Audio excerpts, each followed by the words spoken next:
Merry Christmas, everybody. This is our last show for the week. Nobody's working.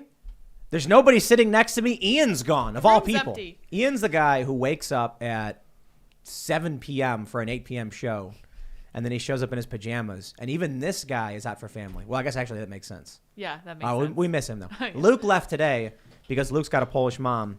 And I'll tell you what, that's what he said. That's what he said. Because he's like, Polish mothers are very much like, you got to be back early. You know what I mean? Oh, I gotcha. Yeah, but Jack Murphy's hanging out. Hey, I'm here. Good to be here. My friend Matt's going to be here a little bit later. It's going to be a lot of fun. Good to see everybody. I'm Jack There's Murphy. a lot of people who have no idea what that means. I know it does. I'm Jack Murphy. Follow me on Twitter at Jack Murphy Live, on YouTube, Jack Murphy Live. Yeah, there's news. They're rolling out all these vaccine mandates right before Christmas when no one's paying attention. And that's one of the most nefarious things. Boston announced it. D.C. announces it. Chicago announces it. And they're doing it just after the new year. And I think a lot of people are going to comply. So we'll talk about all that stuff. We'll talk about Joe Biden. I want to talk about the story with Elon Musk. He's saying that he's gonna he is paying more taxes than anyone in history, which is effectively defanging a lot of these leftist arguments against him. And then we've got some I don't know. I got to be honest with you guys. Nobody's working right now. Yep. So we've got stories on Timcast.com, which we're going to talk about. And then for the most part, man, everybody is zoned out. People are like, I don't want to talk about this stuff. I don't want to listen. I want to go watch The Matrix. Well, I'll tell you what I did today. I watched The Matrix, and we have a review because I think The Matrix Resurrections is conservative propaganda. And I'm only half joking when I say that. I actually think they have a very powerful kind of traditional message in it, which is interesting. And there's also the movie almost mocks the left, but I think they're serious with it. It's kind of like how Girlbusters was, They're like, this is what we really believe. And you're like, wow, really? And then they have this I don't want to spoil too much. I'm not going to spoil too much, but we'll talk about it later on in the show. And then, whatever. We'll talk about Joe Biden or something. He wants to rematch Trump. But Yeah. What's going on, man? Welcome back. Thanks, man. Good to be here. On my way up, I'm reading about DC vax mandates, so I'm sort of just accepting the fact that I'm never going to be able to go out to eat or to the movies or to a concert or have a drink or anything ever again in D.C. And then I hear Montgomery County, the county just adjacent to D.C., is doing the same thing. Yep, in Maryland. Yeah. Man, because they couldn't do it statewide because where we are in Western Maryland has already offered up secession. Yeah. Yeah, so these westernmost counties have said, West Virginia, we would gladly become West Virginia, please. Right. Help us. Washington County and a few others. I think it's happened more than once. They write letters and they're like, please take us West Virginia. Please. There's a dude over here who's got a big sign that says swamp 40 miles that way and wear your boots. And there's a big Trump sign and stuff like that. So we'll get all that stuff. We also got Lydia hanging out. It's just the three of us. I am also here in the corner pushing buttons. I did not take off tonight. I'm happy to be here with you guys and Jack and Tim. I think it's going to be perfectly animate, even though we have fewer people here. So I'm stoked. Well, this is the very first time I was ever on the show. Oh, yeah. There's only a few of us. Right. The first time you came on, just us hanging out. Yeah, that's right. No Luke, no... that was nobody. February 2020. Yeah. Yeah, man, just before the world ended. And that's right. Stuff. Well, we got a lot to talk about. Before we get started, we've got an awesome sponsor. This is BioTrust's Keto Elevate C8 MCT oil powder. We shout these guys out all the time. I love this stuff. I've been doing keto now. I would say how long has it been? 4 or 5 months. It's been a while. And it's been really great for me. I've lost a decent amount of weight, and I love putting this stuff in my coffee. It kind of makes it creamy. It's like coffee creamer almost. It is medium chain triglycerides, which is perfect for you when you need energy. And I'll admit, initially, when I wasn't getting sugar in the morning, when I cut that stuff out, I was feeling it. I was feeling sluggish. I started adding this stuff to my coffee. I started adding more fats and avocados, later on for lunch and stuff. And I started feeling better and better and better, but it happened almost instantly. So if you go to eatrightandfeelwell.com, you can secure your supply of Keto Elevate for 51% off today. You get a 60-day money-back guarantee. This is great stuff. It's good for energy levels, healthy appetite management, mental clarity and focus. And I got to tell you, I can attest to that. Athletic performance, not even kidding. I've been skating more. And since starting keto several months ago, I just feel like $1 million. I'm not exaggerating. I've just been feeling better. I've been skating better. And the weird thing was, and this should be fairly obvious, when there was I think it was, we did a little party. And there was some, sugar, and people are like, you can have a cheat day, it's no big deal. The next day it was like being smacked in the face with a 2x4. And I'm like, dude, I'm not doing that again. I'm eating right and it's feeling good. So again, go to eatrightandfeelwell.com and you will get free shipping on every order. For every order today, BioTrust donates a nutritious meal to a hungry child in your honor. Through their partnership with NoKidHungry.org, to date, BioTrust has provided over 5 million meals to hungry kids. Please help BioTrust hit their goal of 6 million meals this year. You get free VIP live health and fitness coaching from BioTrust's team of expert nutrition and health coaches for life with every order. And their new e-report, the top 14 ketogenic foods for with every order you make. So again, eatrightandfeelwell.com. But don't forget, go to timcast.com, become a member. Your membership is what sustains us. The journalists we have, I did a check today. We have 31 employees. I'm surprised by that. We had a holiday party. And I'm like, who are all these people in my house? Isn't it crazy? Like, and I know who they are, who they are, and what they do. And I'm like, man, we got a lot of people working here. But I'll tell you this: most of the people who are working here, they're doing editorial stuff, they're doing journalism, they're doing fact checking, and then we have a couple other shows. And it really is about expanding and doing more work and making sure that you as members are helping us to make sure we build a powerful foundation. And I mean, look, I'll just say it, for better or for worse, become the mainstream press, become the dominant, media institutions. And maybe at some point we will have to be supplanted by someone else. But for the time being, the establishment is broken, and that's what we seek to challenge. And with your help, we will do it. So smash that like button, subscribe to this channel. And I know there's already people putting in a bunch of super chats, and they're saying that, we've got to read them because there was an issue with Jack last week on Elijah and Sydney Watson's show. And look, I'll say first and foremost, we're not a drama channel. No. We don't do drama. No. I understand that something happened and everybody's super chatting and expecting me to read something. But I will say, we will address it. We will read your super chats. By all means, super chat. But we don't do silliness. Like, if you have legitimate questions and legitimate conversation to be had that will move things forward, definitely we'll be into it. If you're posting memes and jokes and like having a laugh or whatever, we'll read one or two maybe, but I'm not going to read for a half an hour because you guys want to make, jokes or whatever. Like, I'm not trying to be a dick or anything. The goal of this show has always been, can we maximize the conversation and get the best ideas across as possible? Mm-hmm. And I think that's why we get so many super chats, because people are usually offering up really good questions and helping us have that conversation. So I just try to stay out of the weeds. There are a lot of YouTubers, they talk about me all day. They're like, oh, Tim Pool did this, Tim Pool did that. And, the Young Turks did it recently. And I'm like, I'd rather not do that. I'd rather talk about the things that are impacting our lives, the things that are causing us strife, the things we need to overcome, what we can do to improve ourselves. And typically things that just I feel like are important, worth talking about. So we'll address it simply because I think it, should be, because, people are asking for it. But I will say, for the most part, don't expect we're going to have some ridiculous, joke fest where we just make fun of people or anything like that. But at any rate, if you want to get your super chats in, by all means, you're free to do so. And let's just read the news, man. Let's do it. We got the story from timcast.com. Oh. Chicago Mayor Lori Lightfoot warns unvaccinated residents, your time is up. And she said it just like that, too. Oh. She said, we didn't want it to get to this point. Actually, I should read it like Lori Lightfoot, because she's Beetlejuice. Yeah. But she talks like this. We didn't want it to get to this point, but given the situation we find ourselves in, we have no choice. Beginning January 3rd, you must show proof you are fully vaxxed to enter bars. I haven't seen that movie in a really long time, by the way. That's a good impression. So I don't know if I'm doing a good Michael Keaton.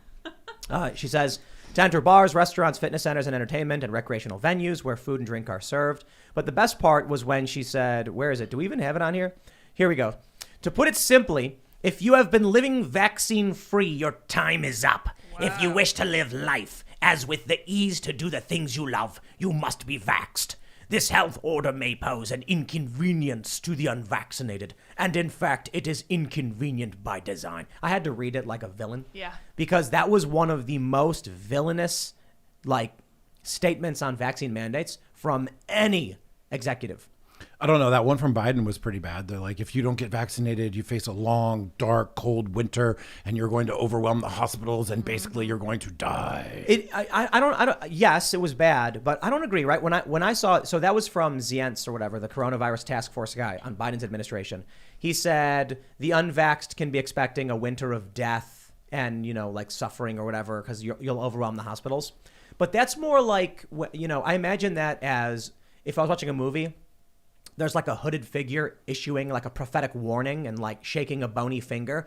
You will face death. And that's not the real villain. But this one, she's like, if you've been living vaccine free, your time is up. That's Skeletor straight up being like, I'll get you, He-Man. Not just a warning. They're just going to try to make your life as miserable as possible. She said it. Yep. Literally. Bill de Blasio was like, we're going to take away your life, liberty, and pursuit of happiness unless you inject yourself with this, this medication. You want liberty? Do what we say. Yep. But you won't even get liberty if you do it. That's the crazy thing. No, not at all. And in fact, the D.C. area, Washington, D.C. just came out with its own vax mandate today, as a matter of fact. And in there, it gave a definition of vaccinated, and it's like 2 shots. You're only 1 shot if you're a kid, 2 shots if you're an adult. Of course, that's going to change. There's no liberty there. You're going to just keep having to get the shot. But I'm faced with now, like, I'm literally, I can't go to any restaurants in D.C. You got to move. Again. You got to move. I got to move. I wish it were that easy. I'm divorced. It's been a long time. It's been 12 years we've been divorced. The kids are here. I'm not, I have 2 choices. I can either abandon my kids or I can kidnap them.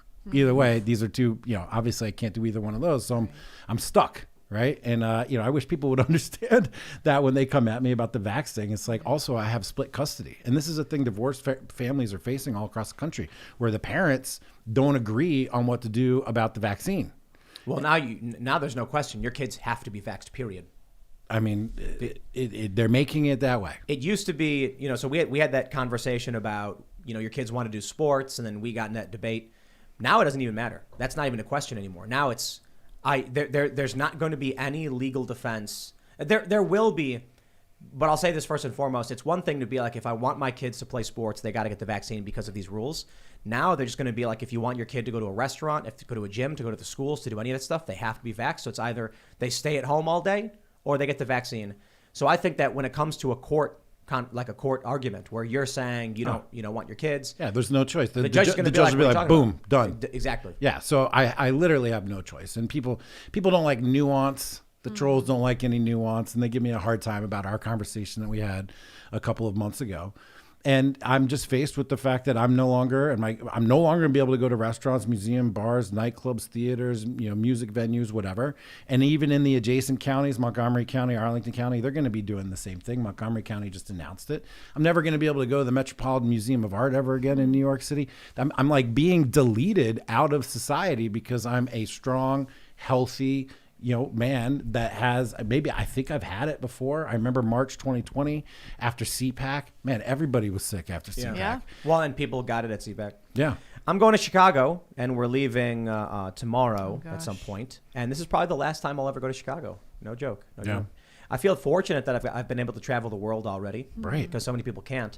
But and the response from the people in the cult are just like, why don't you just do as you're told? And I'm like, because I don't agree with it. Whether you're vaccinated or not, I think the mandates are absolutely wrong. In Austria, they're bringing out inspectors to go track people down and fine them. So what I think is going to happen is what Chicago's basically saying is, for the foreseeable future until we deem it safe. It's never going to be safe. Not ever.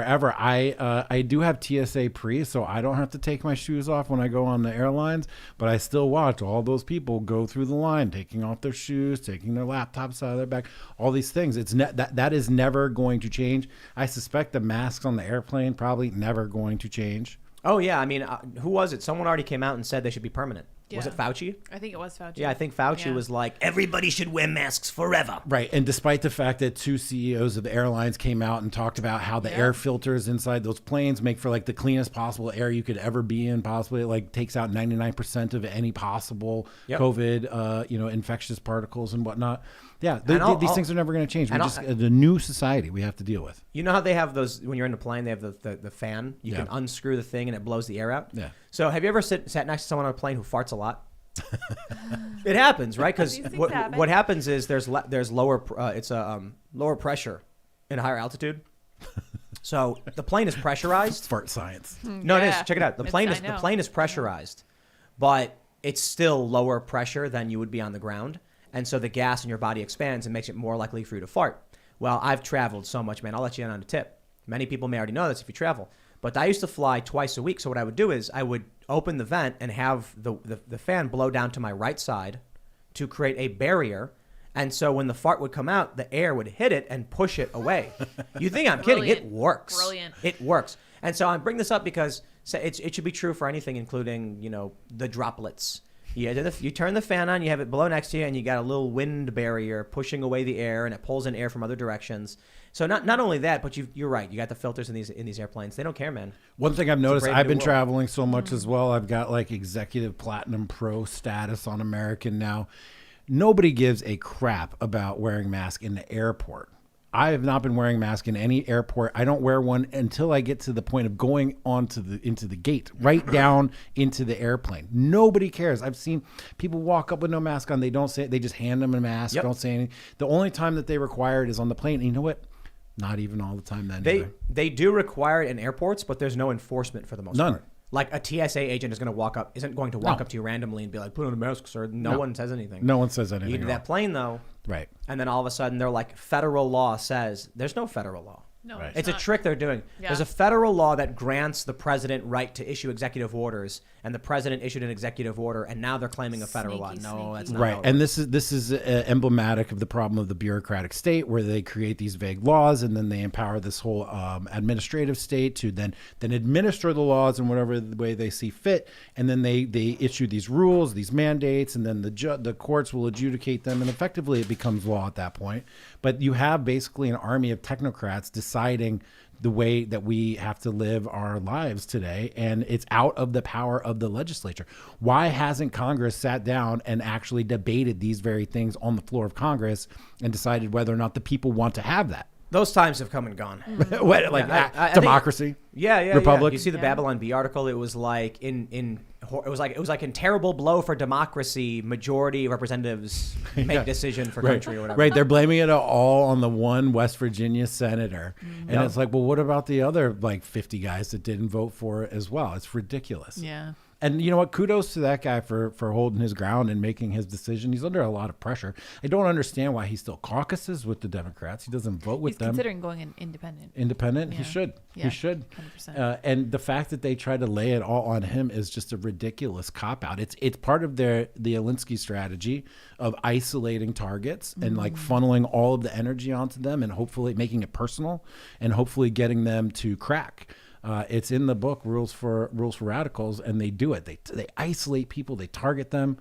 Hell, I've seen people do that in my personal life. We got it. I found it from Babylon Bee. It says, "In stunning blow to democracy, legislation decided by majority of elected representatives." Oh my gosh. I love it. Stop the Because they presses. keep saying like, "How come one man is stopping us?" And it's like, it's 51 senators. 51. There's You're 50 other you're people. you're Yeah. insane. In a stunning blow, basically, democracy works in action. A majority of elected representatives deny the passage of the bill. Wow.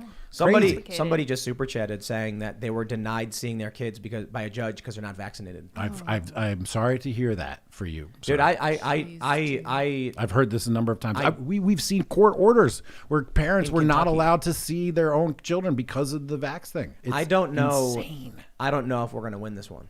The vax. Yeah, I think the vaccine Yeah. mandates will become law, and people will get their routine injections, and they're not. Give it 5 years, and no one's gonna even question it. And the reason is, I think you've got cult members and cowards, and that makes up the bulk of what this country is. So I can't remember who. Well, first there was Clifton Duncan, who had an amazing tweet. He said something to the effect of, "My disdain for COVIDiots has been, superseded by my disdain for those who know something is wrong and refuse to speak up." Yeah. So, every single person who watched this in the beginning and said, I'm not gonna say anything, I'm not gonna put any risk to myself, and are now suffering the consequences. I mean, it's too late. The time to speak up was a while ago. Now that Chicago and DC and these other places are rolling these things out, and we saw what happened in New York, they will comply.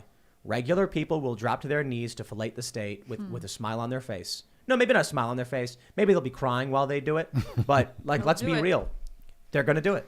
And then what that means is there will be outliers. There will be people who refuse to participate. Some of these people many of them who oppose the mandates are vaccinated. And these people will find themselves in the woods, Or the metaphorical woods, right? You can still go to the grocery store. You can still walk That'll around on change. the streets. You think they're really going to come after grocery stores Absolutely, even? 100%. Yep. Yes. In Austria, it's a mandate period. Even in your own home, you must be vaccinated. So they're hiring inspectors to do research and track people down and then issue them a 3,600 euro fine every quarter if they do not get vaccinated. Well, in DC, not only now can they issue you a fine, but they can revoke your business and driver's licenses. They can't do it. They do it, and people drop to their knees and say, I will do anything you say, because they're losers.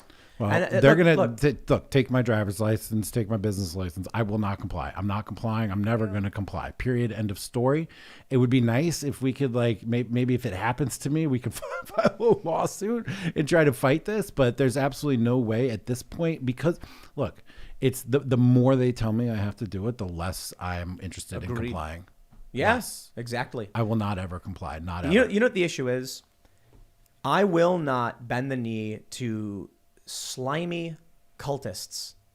You can show me all the science in the world, and I'm going to say when the evil people are beating, it's like this.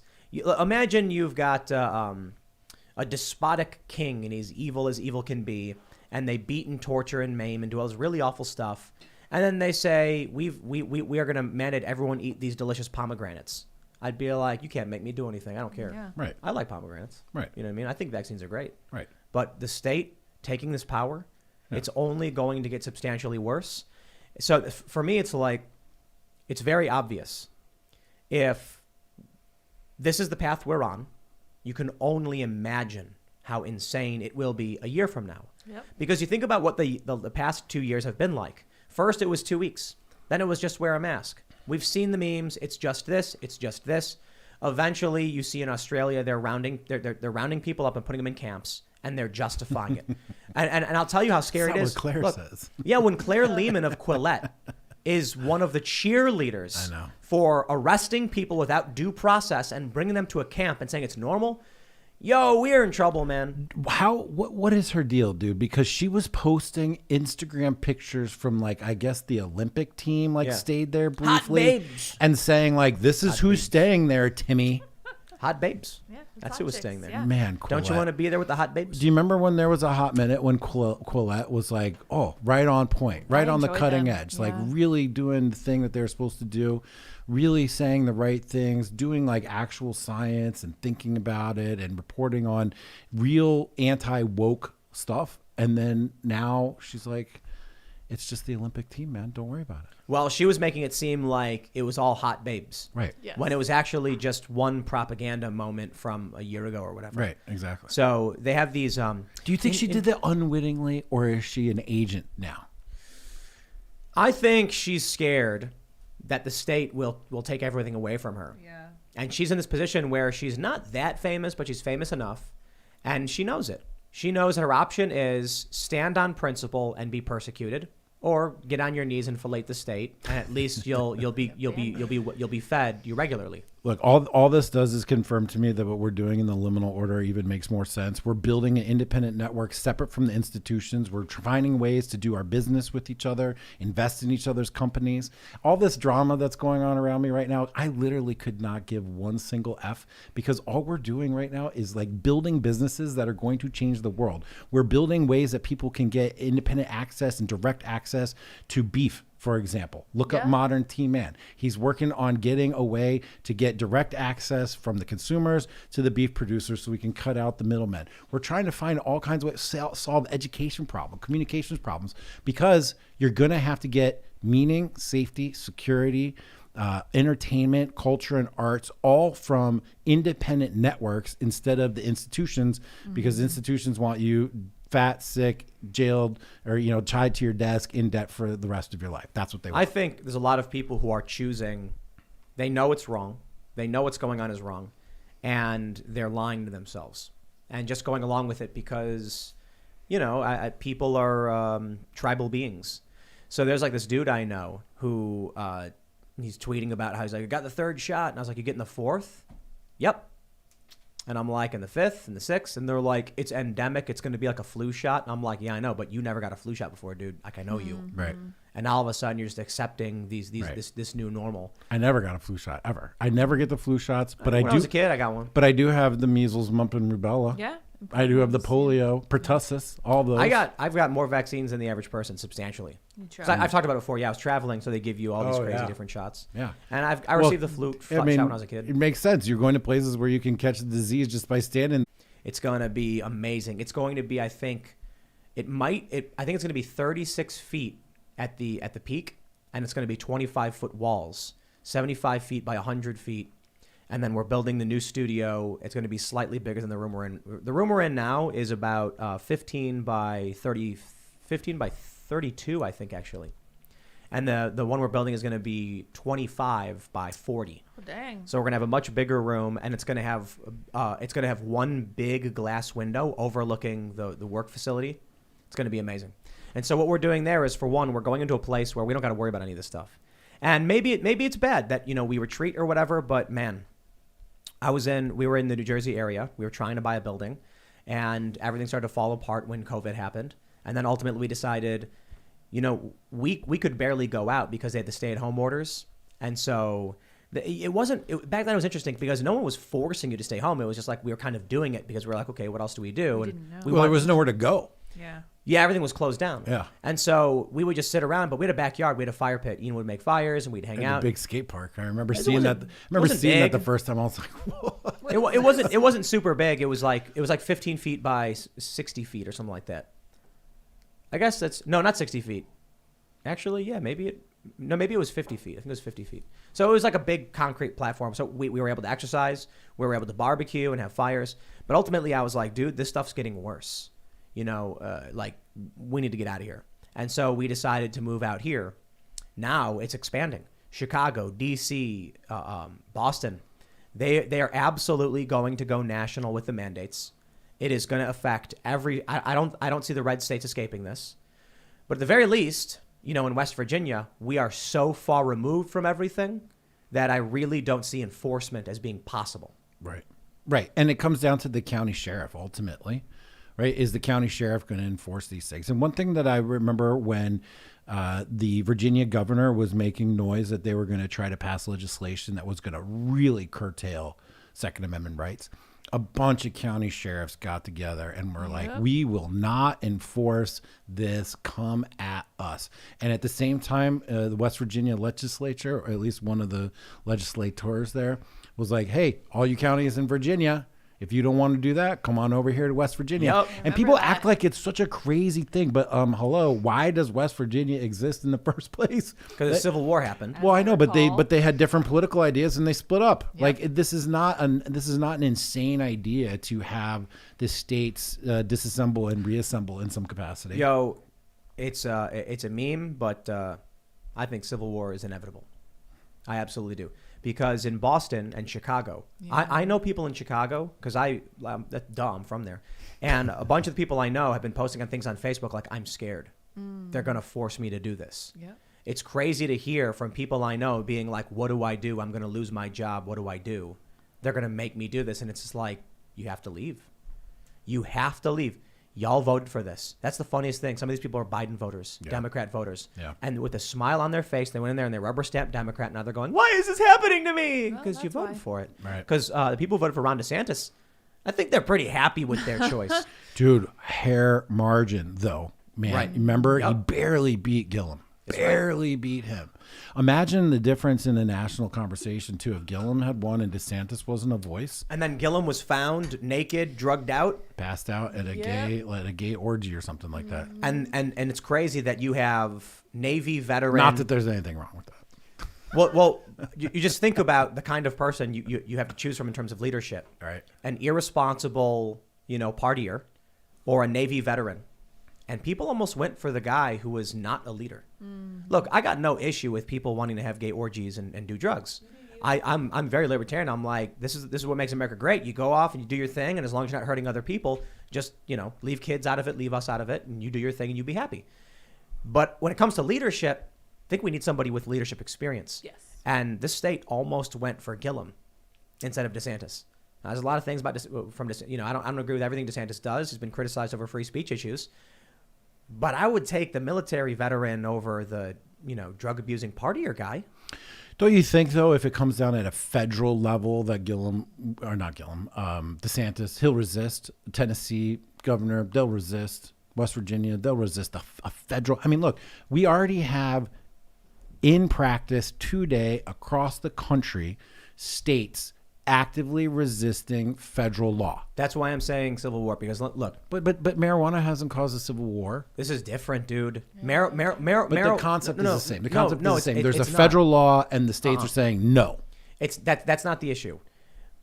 I could care less. I'm sorry. I could not care less. That's the appropriate way. That's the correct way to say it. I could not care less if California legalized every drug in the planet and then some. I don't live there. I don't care. It has nothing to do with me. But when cities start saying you must undergo a permanent and irreversible medical procedure, people flee those cities and they go to red areas. And some of these people are, normies. They're not going to be voting. Some of them might vote Democrat. But what you're doing is, right now in this country, what did Bill Maher say? There can't be a civil war in this country because the Mason-Dixon line would go through Nana's kitchen. Ha ha ha, says the audience. But that's because we had nothing but an ideological polarization. What the vaccine mandates are doing is creating a geographical polarization. Now you've got people like me who lived in the Philly suburbs who moved to West Virginia because I'm like, I will not comply or live under the boot of these despots. So I go to the place where everyone's like, we got guns, buddy. And I'm like, I would like some of those guns too, sir. Let's go. The people who live in these cities who say no to the mandates have been fleeing. And they're going to red areas. So now the ideological polarization where you've got people in the New York area who are mixed. Now, New York City is hard left. These are the people who gleefully all line up together to get on their knees to fillet the state. And then you have the people who are like, I ain't doing that, moving out. Right. So my vector on this was federal law needs to be enforced. So there will be areas of the country who resist the enforcement of the federal law. It's not the federal law, bro. It's the state laws. It's the local laws. But you think that the Tennessee governor is going to be like, all right, everybody get vaxxed? Why would he do that? That's what I'm saying. I'm not saying that. I'm saying that Mayor Bill de Blasio is going to say, I'm going to take away your paycheck. Yeah. And then 20% of the city is going to say, we will leave New York City. Do it. Then you're going to have those 20% that lean conservative moving into more conservative areas. And the polarization is now geographical. Yeah, it's accelerating. Then you get the June 2022 Supreme Court ruling on Roe v. Wade. The left seems to think Roe v. Wade is done for. And if that's the case, now you have hard leftist, overtly progressive or communist or socialist factions in cities and red states that have become overwhelmingly red. And then you get a wedge issue. Blue states saying we are going to run, abortion clinics in violation of, federal law or whatever. And then you'll end up with people fighting over it. So have you heard my assessment on that regard, my potentialities I've stated about this? No. So NBC News, Slate, a bunch of left journalists said that based on the oral arguments on Roe v. Wade, on the Mississippi law, the Supreme Court will overturn Roe v. Wade June 2022. That's what the left believes. I don't know if it'll actually happen because who knows? Many of these conservatives are going to be like, well, it's settled law. But let's say they do. What does that really mean? Well, it means 12 states have trigger laws which will instantly ban abortion. Then you're going to have the midterms, and it's going to get rowdy. If a red wave actually happens, Republicans will absolutely put forth a bill to federally ban abortion. They absolutely will. And they will have the votes to do it. Now, I don't know if it's definitive. I'm just saying if the Supreme Court does this, if there's a red wave, the Republicans very likely would do this. Joe Biden very likely would veto it. Then comes 2024. You now have geographically polarized regions. The cities have become overwhelmingly blue and subservient to the state. And the red states have become overwhelmingly libertarian and anti-establishment. And then you get a Donald Trump victory or a Ron DeSantis victory. And they say, the first thing I'm going to do is I'm going to sign the federal abortion ban. And the moment they do, like John Podesta asked of the West Coast, you will see blue states start to act overtly in defiance of federal law and seek to secede. Or maybe that's too much.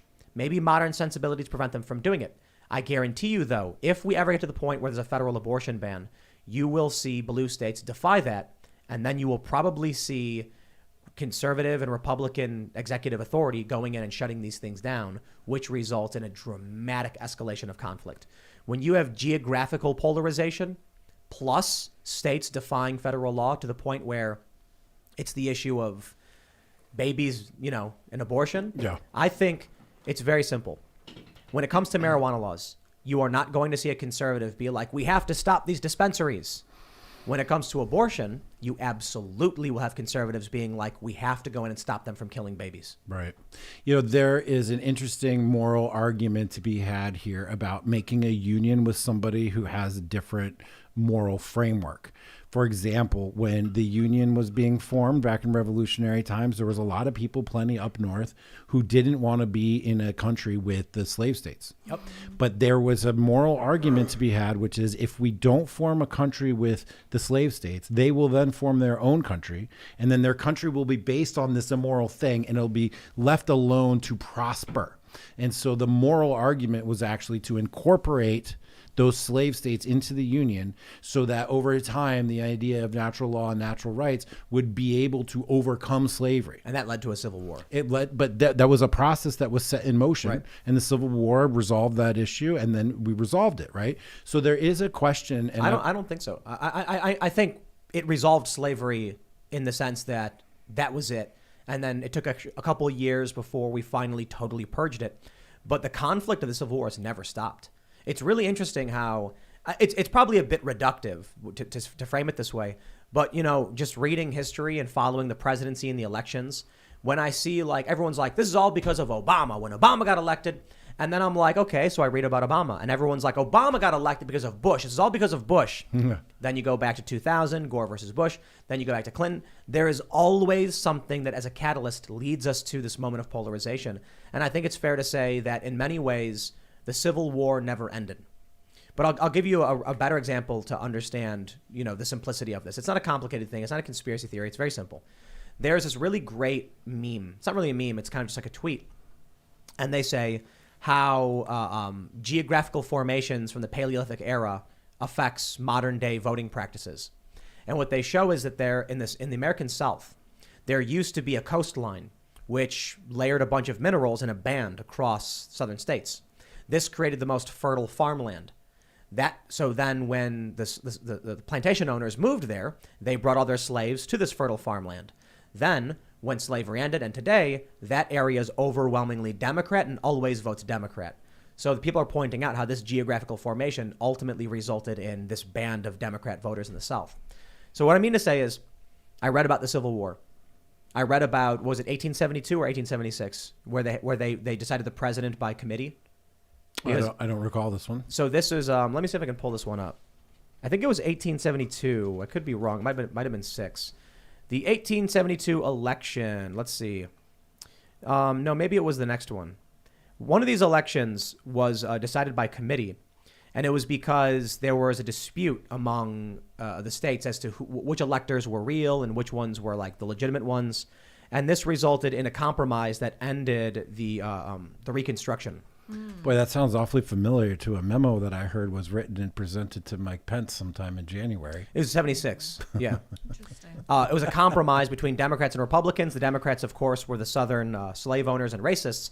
And, after the Civil War was over, you ended with the Union going and occupying the South in the Reconstruction era.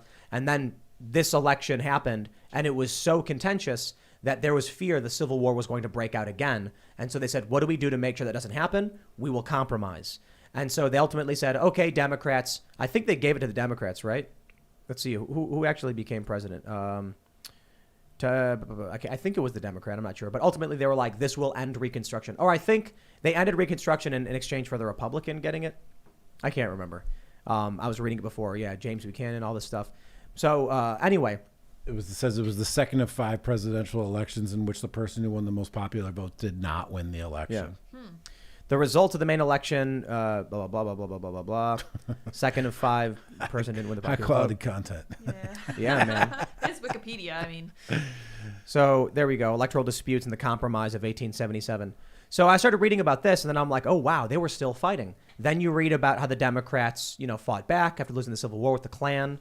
Then you read about how this resulted in the civil rights, like this ultimately brought us the civil rights era, and how the Democrats decided to change their strategy in other ways. And history is really dependent upon which political tribe you believe in. The Democrats will tell you that it's at this point in the civil rights era that Democrats realized the folly of their ways and decided to help those who are minorities because that was the path towards winning. And the Republicans adopted the Southern strategy and decided to start working with the racists. And I don't believe that's true. I don't either.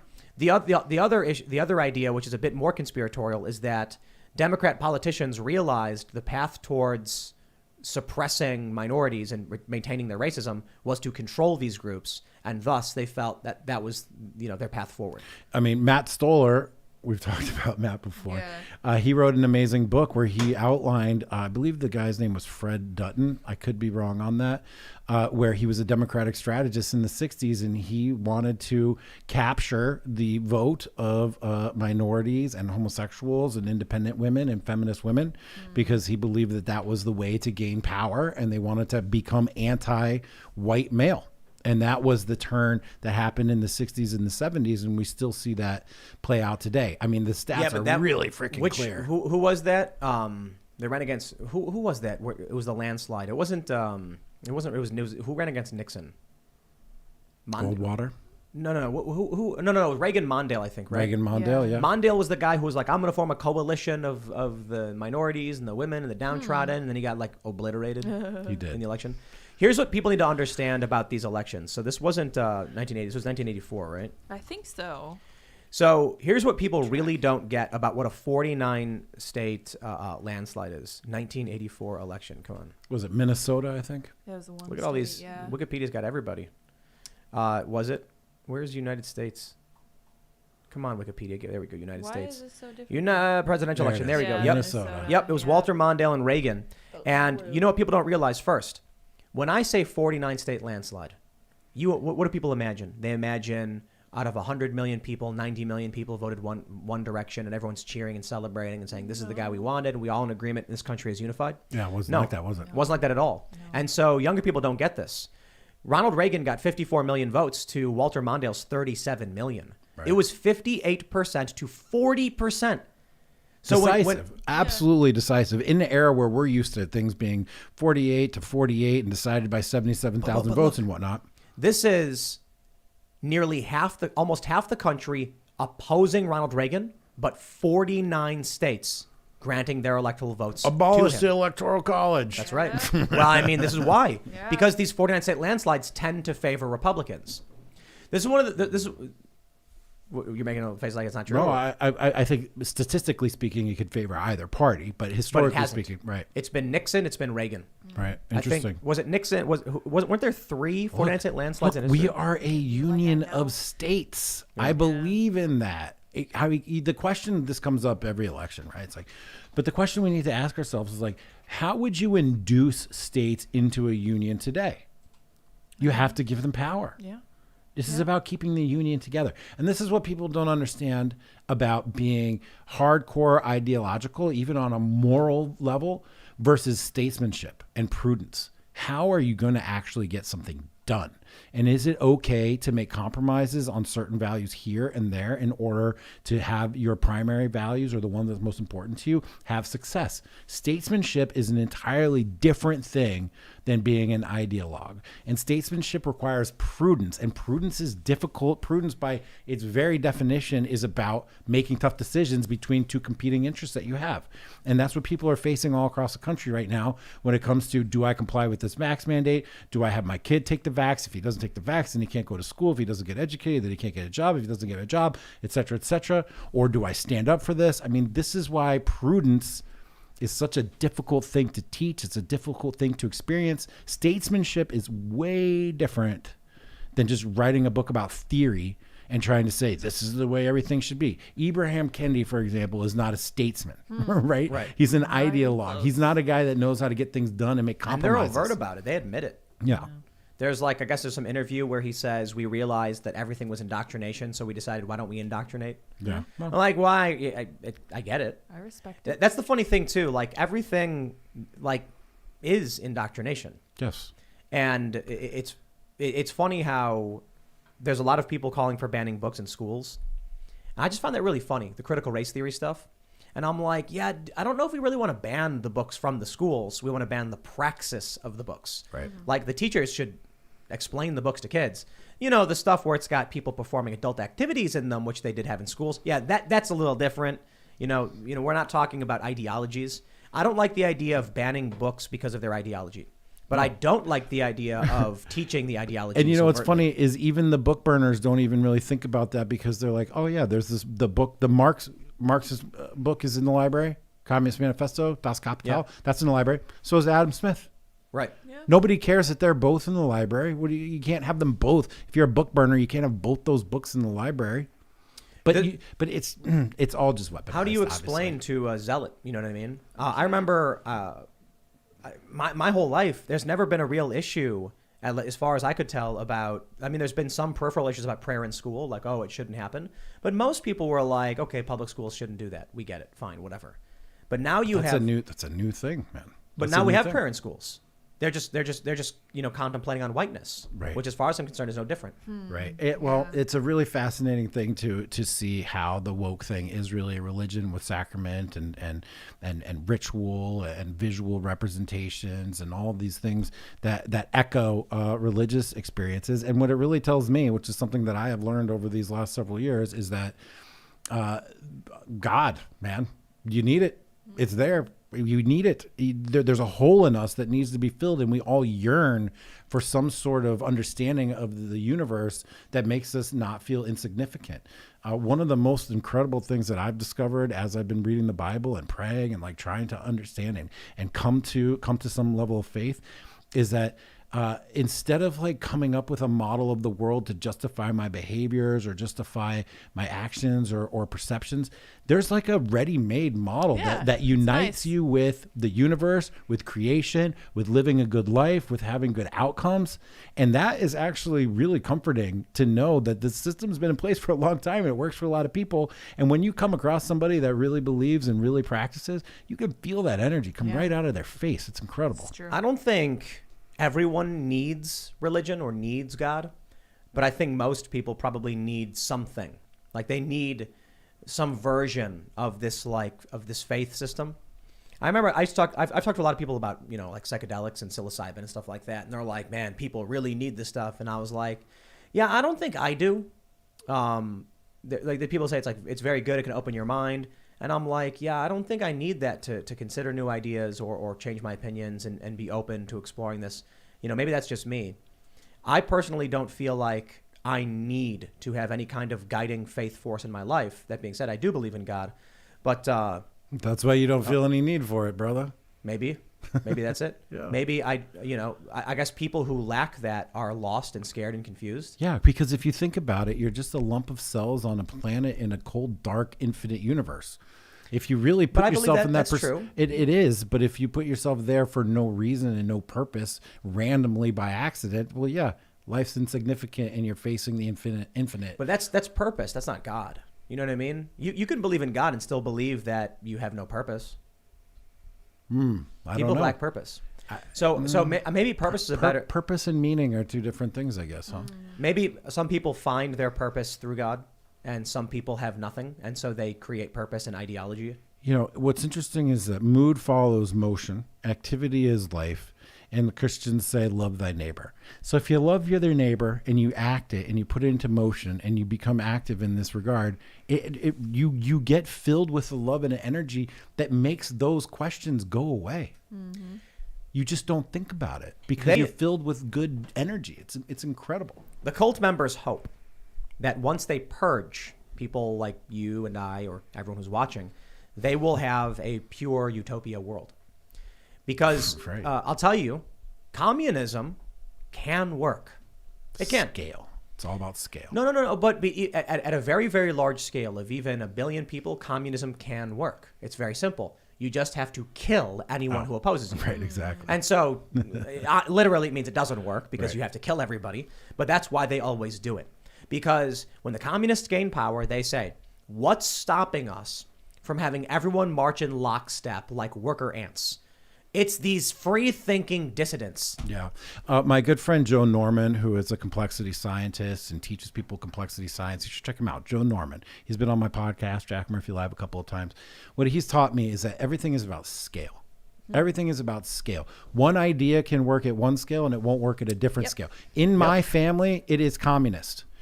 from it's expected that I can deliver the goods and everybody else gets what they need according to their needs. And that's beautiful. And I love it. It's perfect. But as the scale gets bigger and bigger and bigger, you need a different forming algorithm or a forming it's ideology. Simple, bro. Imagine if someone was like, a car is a tool that can go from point A to point B.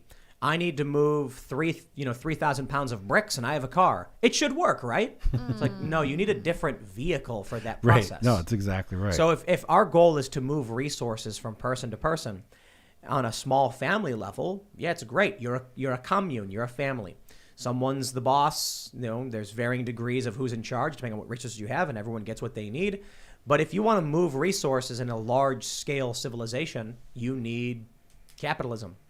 The funny thing is, the left doesn't know what the word capitalism means. And I think that's part of the indoctrination. Change definitions and you can confuse people. Right. So it's funny when you see leftists complain about communism but call it capitalism. Right. They complain about the state controlling resources and colluding with the powerful elites to dictate who gets what. And they're like, it's capitalism, man. It's like, capitalism just very plainly means, and I believe capitalism came from Marx anyway, very plainly means the private trade of goods, right. Meaning an individual can trade freely as they choose, period.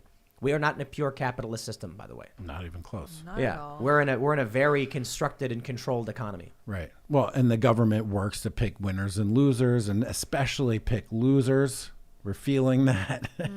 You can't even work if you don't do exactly what we say. This is an issue for sure. And of course, we've evolved into like an oligarchic state. It's corporate feudalism, and you don't even really going to own anything, which is what they want. Private. It's interesting. I had a conversation with Alexander Dugin, a Russian philosopher. People call him Putin's lapdog, whatever. He and I talked about this very issue, and he said that he wants to get rid of capitalism. And I was like, well, you might not have a lot of fans over here in the United States if you keep talking about getting rid of capitalism. He's like, no. I don't mean get rid of private property. I just mean get rid of what's happened today, what capitalism has turned into.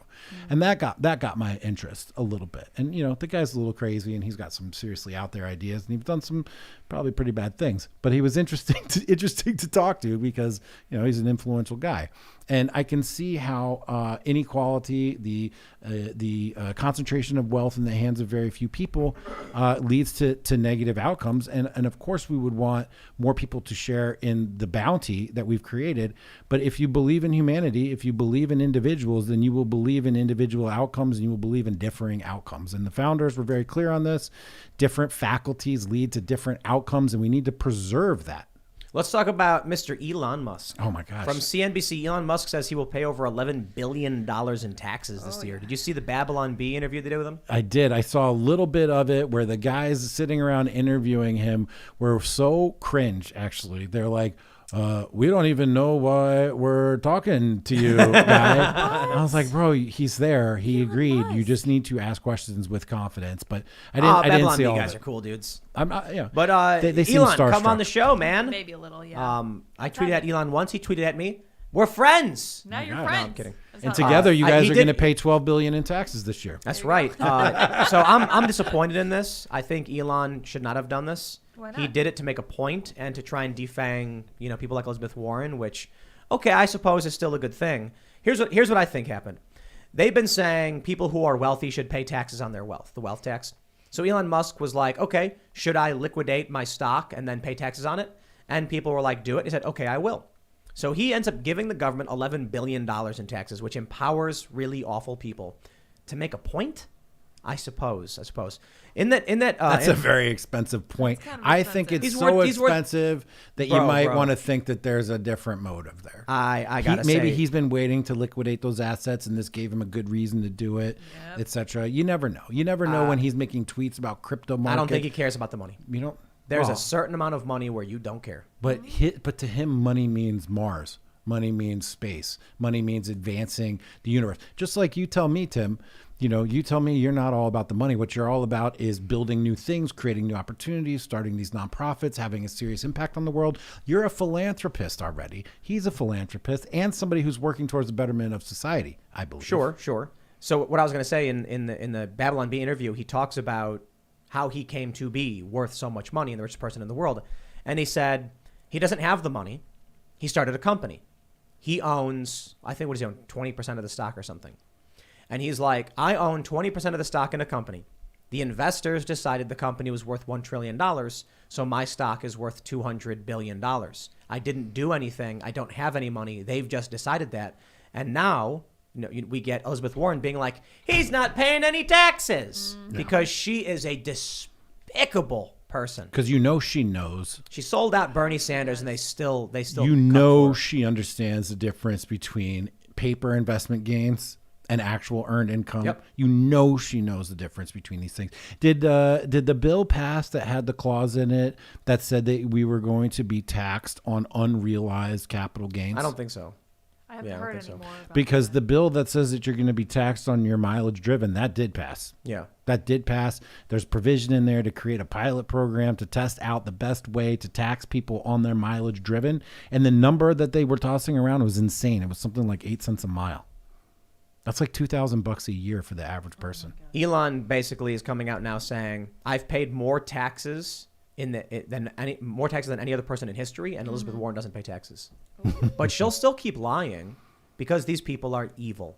And Elon Musk did this to make a point, but it doesn't matter, dude. There's a very interesting analysis to be made of where is it for the betterment of society that the government now has that 11 billion, or if Elon Musk had that 11 billion? So the Young Turks had on Ari the Rugged Man to capitalize. After?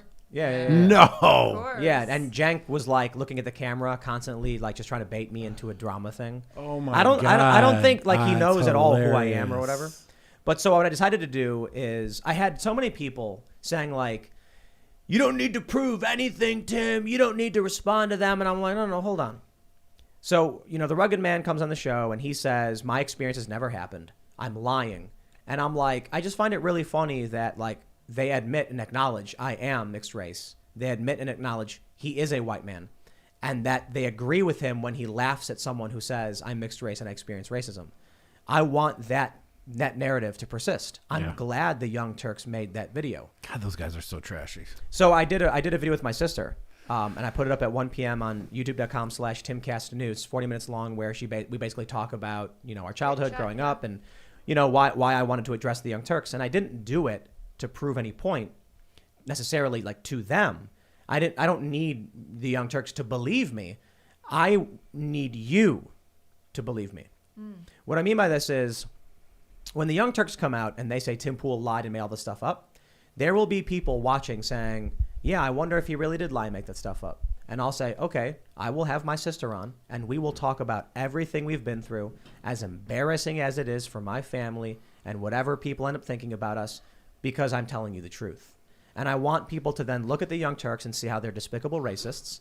And I want them to look at me and my family and say, these people are talking about the true struggles they've been through. The reason I bring that up is because when people started commenting and saying, like, you don't need to prove anything to them, they are 100% correct. I didn't do it to prove anything to the Young Turks. I did it so regular people can see it. I kind of feel like Elon might be doing some of that to sort of, like, let people know he's not that guy, to use the meme. He's not the dude who's going to exploit everybody and take all this money, and that he's more interested in going to space, and it just so happens he has this money. I do kind of feel like part of it, though, was to prove a point to the Democrats, and he gave the government money, which he didn't need to do. He did not need to sell billions of dollars in stock and then pay the government all this money. He could have just kept it in stock and said, I have no reason to take the money out. I mean, if he's paying $11 billion in taxes, how much did he liquidate and how much did he end up in his pocket? I mean, you got to sell a lot of stock to pay $11 billion in taxes. $11 billion in taxes. What, 20%, right? 20% capital gains, or is it a little bit higher? Yeah, I think it's 28, because it might be higher than that. It might be way higher than that because of Biden. It might actually be like 40 or something, some ridiculous. So he netted a good bit. Yo, people need to understand what $1 billion is. It's 1,000 millions. It's crazy. You would not be able to spend it. I'm not exaggerating. You would not be able to spend it. People don't get this, man. There was this thread about... Well, it depends on what you're doing, right? Because that new Tesla factory apparently is like some 10,000 football fields in size. I mean, I'm exaggerating, but I think it's something as insane as that, right? I don't think you'd be able to spend it. As an individual consumer, yeah. As an individual. So if you as a business are seeking to build a factory that's 1,000 football fields or whatever, Yeah. there's going to be the logistics in that is going to be way beyond one person making a purchase. Right. This is going to be a massive undertaking of different companies and different CEOs. An individual would not be able to spend that money. Elon Musk liquidating this money, he's probably shrugging, saying, I don't know. Right. Because, bro, a super yacht, what do those go for? Like 30 million or something? 30 million? So what, you got 970 million left? It's like, I guess you can buy a 10 of them, but then you got to maintain them. Like, it's just, there's a certain amount of wealth where you're sitting there confused as to what you're even doing Well, with you it. have to hire people to figure out how to spend it. Yep. Yeah, I guess. You hire people to figure out how to manage it. You hire people to figure out how to spend it. And then you hire people to figure out how to defend it and then where to invest it. This is where the idea of a family office comes in. These people literally have to hire folks what? to manage their money. What? For philanthropy eventually, right? I suppose. I feel like when you're at the point where Elon's at, I wonder, why doesn't Elon take $1 billion and say, who wants to start a media organization to go after the fake news and the liars? Well, I mean, isn't he? I know Peter Thiel at least has used some of his money to his foundation, which is for Rumble. education, which is to produce new entrepreneurs. So they're giving pieces back. I think maybe they have different priorities. They have different priorities in terms of what their philanthropy can do and how it can affect the world. For These are sure. these are smart guys making calculated decisions. There's no question about that. If I had $1 billion, I would know exactly how to begin allocating things towards solving a lot of these problems. And so I suppose it's as simple as Elon Musk wants to go to Mars. He has a different perspective on what the problems are, and that's something his company has to do. But my point is, to be someone like Elon and know they're lying, know the media lies all the time, Yeah. and to have the ability to effectively snap your fingers and challenge that machine. But he can already do that with Twitter and social media. No, he can't. Look, how much did Bezos buy the Washington Post for? A couple $100 million? Yeah, peanuts basically. Peanuts? Well, I mean, relative to his net worth. Yeah. Elon Musk could be like, I could fund that 3 times over and set up 3 Washington Post operations that'll operate indefinitely. The Guardian operates off an endowment. They just generate interest off of all the money they have that helps fund everything. Elon Musk could literally be like, okay, here's $1 billion towards the Babylon Bee guys. Hey, people who are challenging the machine. You guys make jokes about it all day. Figure it out. Maybe he doesn't see it as a problem like you do. Maybe it's just not on his radar. Perhaps. Maybe he's being more efficient with his capital allocation. Who knows? Maybe you just can't be everything to everybody. Why am I over here carrying water for Elon Musk? I have no idea. I think he's cool, dude. I like him. Yeah. I don't think he's perfect. I think he does a lot of dumb stuff, but I think he's a good dude. And I think he's genuine. He wants to try and he wants to be honest. That's why he's giving away all this. That's why he liquidated these assets and is paying the billions in taxes. You know what I liked about the That's why he fact sold that he his did the Babylon Bee interview? He's like, oh, well, I read all your stuff. Right? It's not like he needs to go on the show to sell anything or to pimp anything or whatever, but he goes on the show because he's like, he quoted back to them their own headlines. I know. And they're great. like, wow, the one guy was like, wow, you know our content better than we do. And that's just hilarious to me. It really was actually humanizing. Maybe he did it just for fun, but maybe it's the same reason that Northrop Grumman puts advertisements on Hulu, just so that we all just get accustomed to thinking Northrop Grumman is a good thing. Because I'm not buying F-16s. I don't know about Someone super chatted, if I had Elon's money, Gundams would be real and functional. Yeah. Do you know what a Gundam is? A Gundam? A Gundam. Is that like a gun kingdom? It's a gigantic robot. Like from an anime. Oh, okay. And the pilots are in gigantic mechanized, Oh yeah, giant yeah. robots. Like Voltron kind of. Yeah, exactly. Yeah. And yes, I tweeted at Elon Musk, why haven't you built an Iron Man suit yet? Yeah. And he responded, building Starship. And then I said, that is an acceptable response. That is acceptable. Okay. That's cool. Because my point was basically like, why aren't you going crazy? Like you're an eccentric dude. Why aren't you just being like, it is time? Work, dude. Work is life. Yo, and if you're that guy, or if you're do? me, or if you're somebody else who's working 9 to 5, work is life. Get up, work hard, be tired. That is the I get key it. to I get it. I success get it, and bro. If I had happiness. $1 billion, you know what I would do? I would hire a prank monkey like Mr. Burns. You ever see that Simpsons episode where he hires Homer as his prank monkey? No, and then snort. and then he's like, Homer, idea. splash Lenny, and then he does, and then Mr. Burns laughs, and then Homer splashes Carl, and he goes, good God, man, that's Carl, and then he helps Carl to the chemical wash. You know what I would do? I'd hire a prank monkey. What would their job be? I'd be like, I want you to just culture jam. Buy billboards. Culture Jam. Buy commercials. Do things that shock people out of their routine. I want someone driving down Sunset Boulevard to see like a billboard that is confusing as confusing can be. Just weird, disruptive, confusing stuff. Just kind of like to shake society by the shoulders and be like, this is nuts. You know what I would do if I had $1 billion?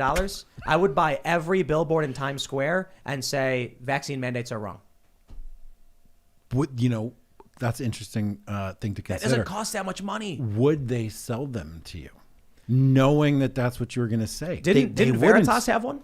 Did they? Yeah, they did, I think. Project Veritas, Yeah. did they get a Times Square thing? Let me see I if I don't remember. I do remember they had a billboard. I don't know if it was. Did you see the funding that they achieved for this fiscal? $22 million. Bro, that is a good chunk of change. That is a lot of operatives in the field. Yeah, Veritas had a Back, Times Square yeah. billboard. Oh, snap. Yeah, COVID, gangbusters with the ratings. Yep. Twitter banned us. They can't ban the truth. Yeah. Money talks, baby. That's Maybe interesting. some of them wouldn't, but you could do so much That's to interesting. change the world for the better if you had this money, and they don't do it. But you, sir, are doing it Well, bit by bit with They what do. you've got. They do it, Doo-doo. and they do all over it. Mackenzie Bezos put in Yeah, billions of yeah. dollars into critical race theory. Right? Yeah, it's just the problem is. Even Jack. Yep, that's right. He funded that academy or something. Jack Dorsey funded Ibrahim Kendi Yep. to the Yeah. tune of millions and millions and millions of dollars. And That means Jack Dorsey is on the wrong side. Jack Dorsey's evil. Jack Dorsey is trying to lead America off the cliff. he's trying. Well, I think what you basically have is a really dumb guy who's Jack? Yeah. Who's like leading people towards their destruction, thinking he's Nose helping piercing. them. Oh. You know. Yeah. I don't mean like I guess it's a Come little on. bit too blunt. Dumb guy. Come on. Ignorant. Ignorant. There Ignorant. you go. Big difference. That's what I was saying. A little Big too difference. lowbrow, a little too blunt. Right. I think in a lot of ways he's a smart dude. You know, he started Twitter and he started Square, and they're very successful. Square is one of the most successful financial processing companies. Yeah. But to be as blind and ignorant in politics and to fund this evil, like, come on. You know, dumb might be a little blunt, but it's a little emotional too. Yeah. Where's Peter Thiel and Elon Musk doing the inverse? Elon Musk goes on the Babylon Bee. Okay, Elon, dude, give the Babylon Bee guys like $100 million. I think Peter does a lot of stuff behind the scenes. Sure. I think so. He funds things. He pushes agendas. I think he's more savvy in this regard than Jack for sure. But Elon Musk give the Babylon Bee $100 million. But look, we're suffering from the same problem that a lot of people have, which is like, why won't that guy do something? The thing is that you're already doing something. I'm doing it. I'm not diminishing I what just you're don't have doing. $1 billion. I'm doing what I can do. Everybody needs to do what they can do. They have to do their little part. They have to do their medium part. They have to do their big part. And we can't just sit around and be like, well, why doesn't the trillionaire do it? And that's not you, and that's not me, and that's not the people that we know. But I just, I think it's very easy for people to take the position of like, well, why isn't he doing it? When is the savior going to come? When is the daddy figure going to come fix everything for us? You have to, as Ronald Reagan said, all meaningful change, positive change in America starts at the dining room table. I get it. And that's where we have to start. I agree. But what I mean is, so we're certainly doing stuff. We've got two foundations. We've got the Technology Foundation, which is the On Foundation, which is building tech. We've got an alpha that's in production, which will create a decentralized social media system. It will effectively give everyone a snap of a finger subscription website that interlinks with other websites, so you'll never be banned. That you go on Patreon, you can get banned. You go on Locals, you can get banned. You go on any one of these platforms, you can get banned. If you own the space, if you own the domains and own all that, they have to ban you one at a time. The domain host has to remove your domain. The server company has to kick you off the servers. All of those things have to have your cloud, storage. If you have all of these decentralized, it's harder to remove you, and you can even own the servers in your own home. That's the one thing we're doing. We also have the Truth and Media Foundation, which is going to be a fact-checking website, and we are going to fact-check all of these deceptive and manipulative news articles. They say, "Oh, we're trying to stop misinformation." We're like, well, we're going to do that. We're actually going to do it, and we're going to track and we're going to label these companies. That's something that I can do, and it's not easy to do. It's been very expensive. filing all this stuff, dedicating all the hours to doing the paperwork, to running 2 different nonprofits. It's massive. And It's daunting. I don't have $1 billion. No. This is what I'm saying. As this company grows and more people become members at timcast.com and support our work, those funds are being allocated towards expanding the work we do. So like what's the expense that we have? Like we have all these members, we're making money. I'm building a production facility in West Virginia that's going to do multiple things. One of the reasons why I want to do West Virginia, freedom. One of the other reasons I want to do West Virginia, I want to bring good jobs to the area. I want to help people in the area. I want to improve the economy. And West Virginia is one of the poorest states in the country. So I thought this is an excellent opportunity because you've got good land, you've got good people, you've got freedom, we've got people who share values, and we can empower this in more ways than just having a news company. One of the ways to empower our ideals is to make sure there are good jobs and a good economy for the people who agree with us on our ideals. So for every dollar I put in to this area, that dollar goes to a contractor who lays concrete. He spends that dollar at the local burger shop for lunch. The burger shop then gets to hire a contractor to fix their building.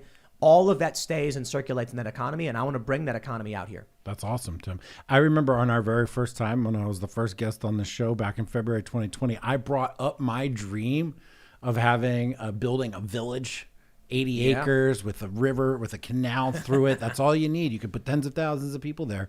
And dude, kudos to you for like really pushing that ball forward. We've been looking at land in West Virginia and Southwestern Virginia and trying to move things forward. My timeline is a little slower than yours because of my kids and proximity and all that. But there's nice work, bro. There's like 100 acres for like $300,000. Yeah, I'm not going to pretend like for the average person they can just snap their fingers and do it. But if you can get the loan to mortgage the property, my issue isn't like the act of acquiring the land. It's like, is it time for me to start tilling the land? Right, because I've got young kids and we've got kids in school and I'm tied to the area and I want to be with them. I'm hugely invested in their lives and being there every single day.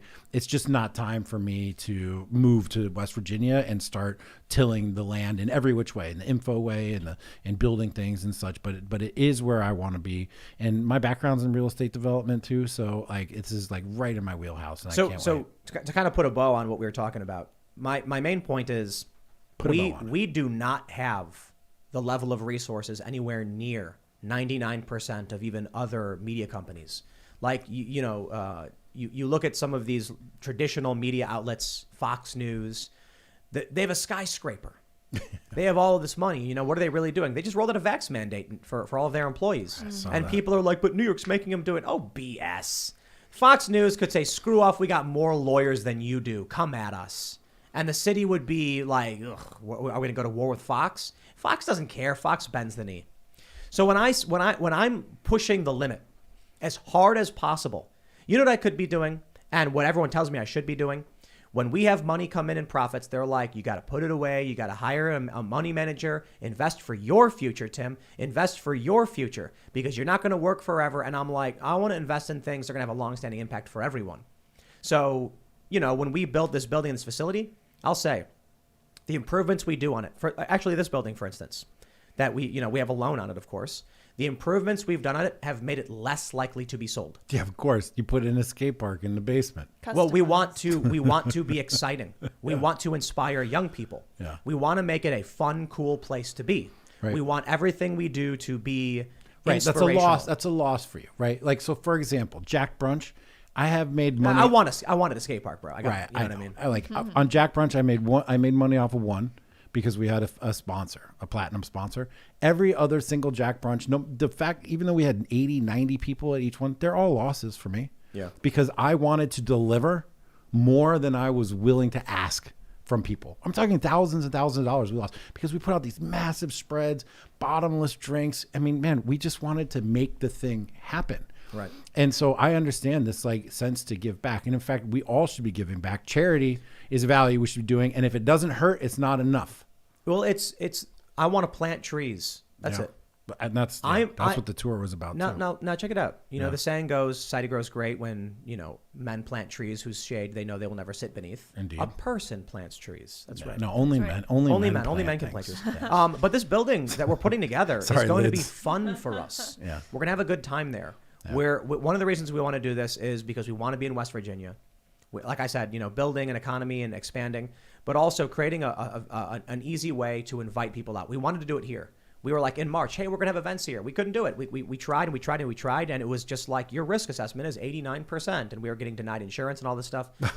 With the new building, we don't have to worry about any of that. Gotcha. And so this is like, okay, we're going to once a week, we're going to have like a reservation list where you can choose, as a member, you can come out and come hang out at the studio and be involved and get to meet everybody. And it's going to be this big building. It's going to be amazing. 25-foot walls, 36-foot ceiling. You're going to be hanging out with a big projector screen. You're going to be able to see us in the studio through the big glass window. We are building this stuff because we want to inspire people and make sure our ideas are, the seed is planted and they flourish. It's not so much about just giving back. It's about we get to enjoy what we do and the fruits of our labor, but we're going to leave something behind for everyone else too. That's one of the reasons I think West Virginia is so important. If I were to set this business up in New Jersey and then 50 years from now I'm dead or whatever, who in New Jersey would inherit that and what would they do with it? They'd become like Fox News. They would be like, we are challenging the establishment. What was that establishment? You want us to implement a vax mandate? You got it, boss. Now in West Virginia, for at least the time being, people are going to be like, get away from us, freedom. Right. West Virginia, beautiful country. I'm headed there in just a couple of weeks for the holidays. Love it. Love it.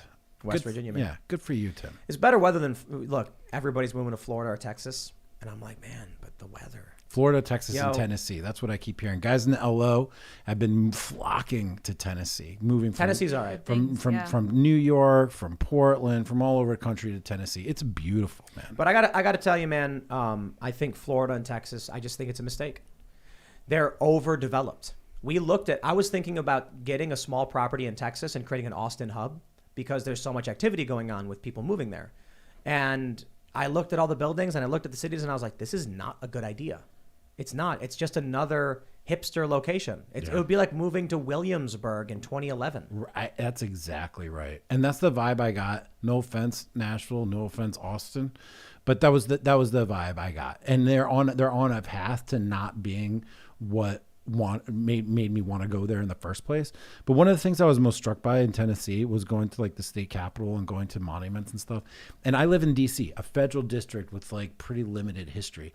You go to a state like Tennessee and you're at this capitol and you're at the monuments and you're like, all these people, they went and they died in these wars and all of their pride that they have. And like, man, that was actually really intriguing and sort of romantic for me. I can't wait to get out of DC, man. I can't wait. Yeah. I think about West Virginia and this big empty property. And I'm like, I talk about how the colonists come to North America and they land on a barren shore and they're like, all right, 20% of the people on this boat have died already from the trip. Now we're all going to start building on this shoreline and another 20% of you are going to die. And they basically come across undeveloped space. I'm like, we got to build houses. We got to start farming. We got to figure out how to survive. And they did it.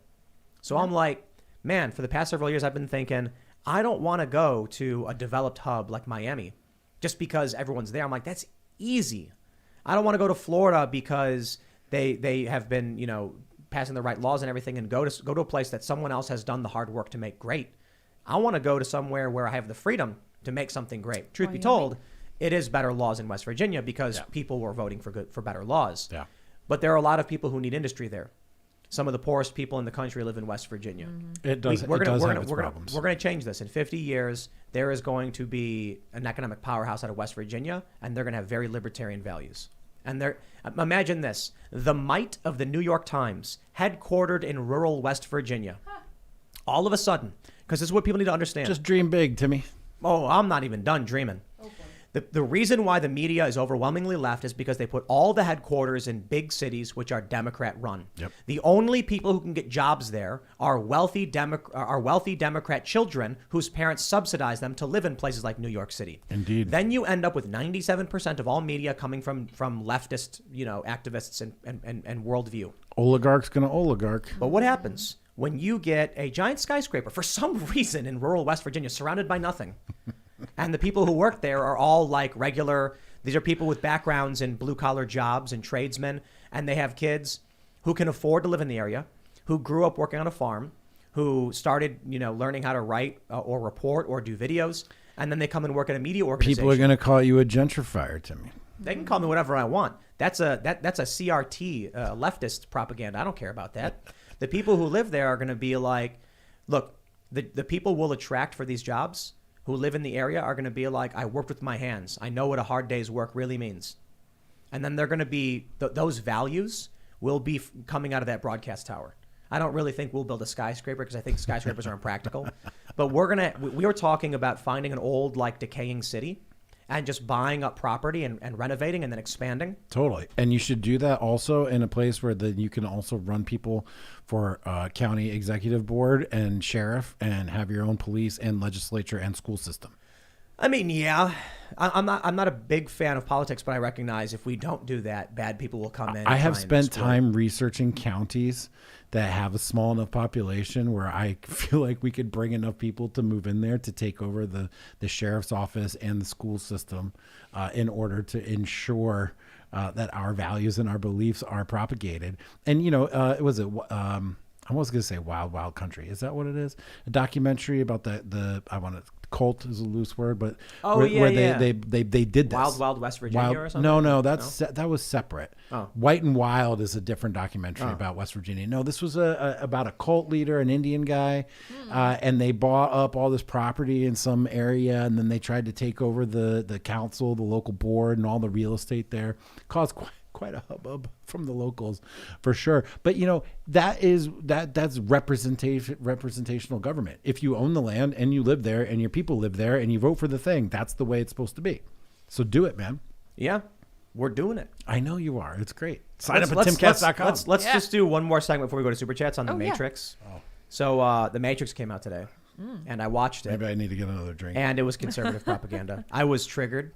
I was. Where did you go to a theater? No, I just watched it on HBO Max. Oh, I got you. It was conservative propaganda. What? I was triggered. What? And I was screaming. But I was at an impasse. I didn't know who to complain to get it banned. So no, but in all seriousness, I'm only half kidding. I don't want to spoil the movie for people who want to see it, but a large component of the film, I believe, maybe it was unintentional, but it kind of casts the left as like bad. How? I'd have to spoil the film to explain it. Oh man. Yep. How are we gonna review this? An element of the film expresses leftist ideas from the villain's perspective, and in the end of the film, they outright tell regular people to like take the red pill. What? Like no joke. And a core element of the film is the power of a traditional family. Beautiful. Not kidding. That's insane. Absolutely not kidding. And did anybody? I'm going to say one thing. Yeah. That may spoil some of the film. Spoiler alert. So you have been warned. You have been warned. I'm saying it one more time. I am going to say an element of the film which I believe will spoil a part of the film. I'm not going to give you a plot point. I'm not going to explain what Neo does or why he's doing what he does. But I will just say this. Okay, now that you've been warned sufficiently, a core element of the film is that in order for humanity to exist, there needs to be a matriarch and a patriarch. There needs to be a man and a woman working together. Wait, I thought men and women were exactly the same, dude. Not in this film. I thought that actually you could change from being a man into a woman. Isn't that what the Matrix was really about? Initially. You really think that was what it was about originally? Come on. I mean, like the guys that the character Switch in the film was actually in the film. Right. The character Switch was, right. Sure. Trans person. I understand that. But the creators, they're trans. Yes. Yes. But wasn't it sort of backward mapped onto the Matrix later that the real intent behind the movie was to like extol trans virtues? I wouldn't know. So here's what they say about that. In the first word that I think appears in the film is trans. It says trans system operator or something like that. Oh, really? Yeah. And then there's it says system failure, and you go between M and F. The film zooms in between MF. Do you think there's continuity from the very first one to this one, all out planned? Like, for example, Lost. Absolutely. Remember the series Lost? I didn't watch Lost. Oh, yeah, fantastic. Here's you just wonder if they planned it all out from the beginning. The estrogen pills in the 90s were red pills. Really? And so apparently they were saying take the red pill was... Take the estrogen pill. Take the estrogen pill. You hear that, Manosphere? You hear that, Manosphere? y'all been eating estrogen pills this entire time. Oh my goodness. Holy cow. I knew there was something up with those guys. Hilarious. this? So this is from a year ago. This is from The August. red pill died. It says, look, the Newsweek. The Matrix creator explains what the red pill really is, and men's rights activists aren't going to be happy. Aww. And they go on to explain. There's a picture of it, I think, somewhere. Okay, there's not. They're talking about in the 90s, the pill they would take to transition was a red pill. Let me see if I can find an actual That is image of it. absolutely hilarious. That's really funny. Sweet justice. Yeah, the Premarin. Oh yeah, Premarin. Oh Is that my yeah gosh. estrogen? It's red pills. Yeah. Imagine if you built your whole brand about Brown being red pilled, and it turns out that it actually meant eating estrogen. Wow. No Yeah. wonder you're a bee. Now I don't know if like so some of these things can just be coincidences, Interesting. and they back that's attached it or hilarious. whatever. That's hilarious. But that's what they say. I'll tell you this. Is the zoom in between the M and the F thing? Is that real? It's real. Yeah. Man, that It says suggests continuity. System failure, and there's an M at the end of system and an F, and it zooms in past them. And the first word in the film, it says trans system operator or something like that. funny.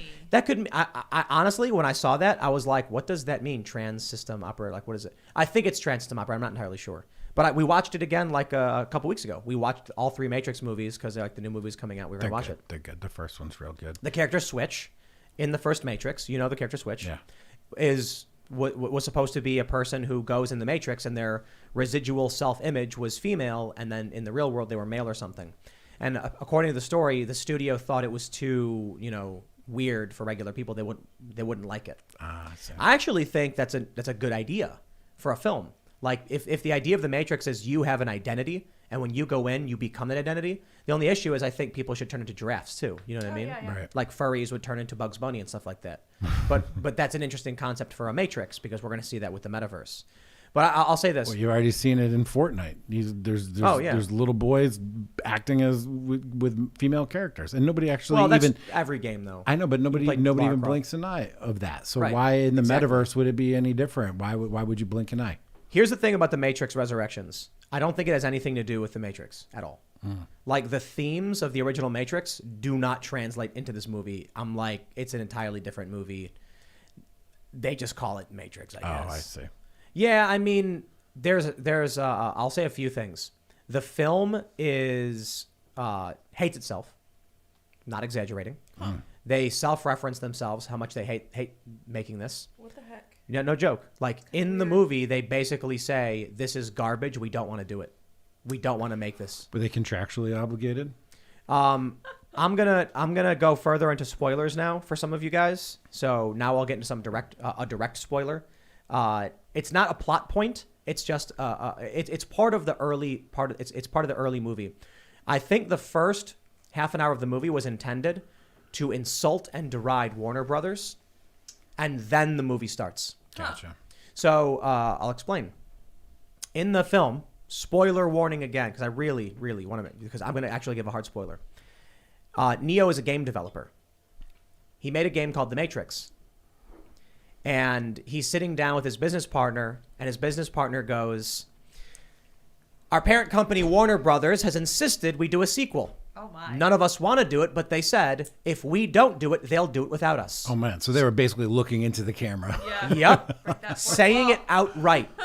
And so the in the movie, it's that they made a video game called The Matrix. The Warner Brothers wants a new Matrix game, and they don't want to make it, but they have no choice because either they do it or it gets remade like trash.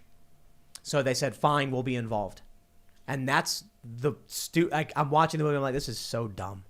The first half an hour is literally them being like, "They made us do it. We don't like it. Don't be mad at us." It's kind of Seinfeldy. There is literally a scripted line that says, "Our parent company, Warner Brothers, expects a sequel." That's literally in the film. Gotcha. And then it's in the trailer, actually.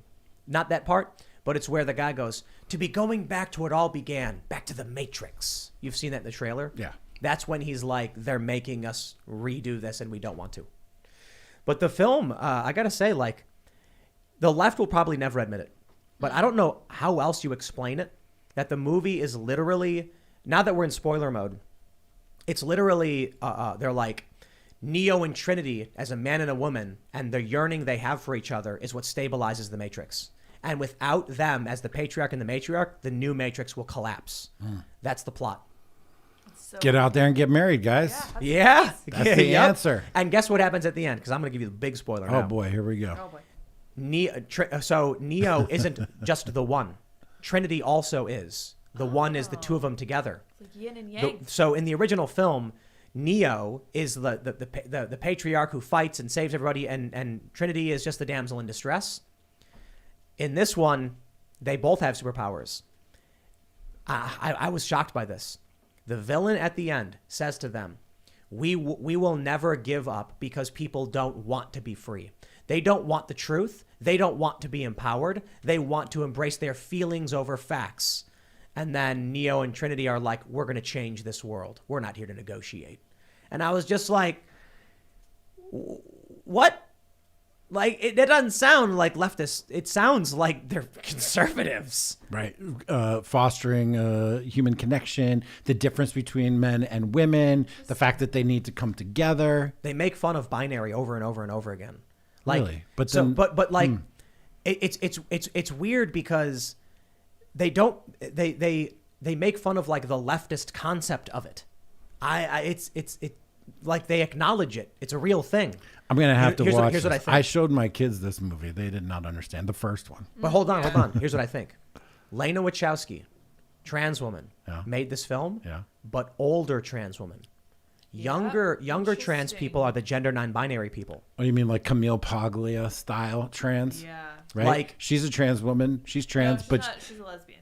no, she's said specifically, I am trans. Camille Paglia. Yes. You sure? Oh, fat. 100%. that. I'll have to look that 100%. up. But I she's love the that. most based philosopher love her. of all time. Love Yeah. her to death. She's great. Yeah.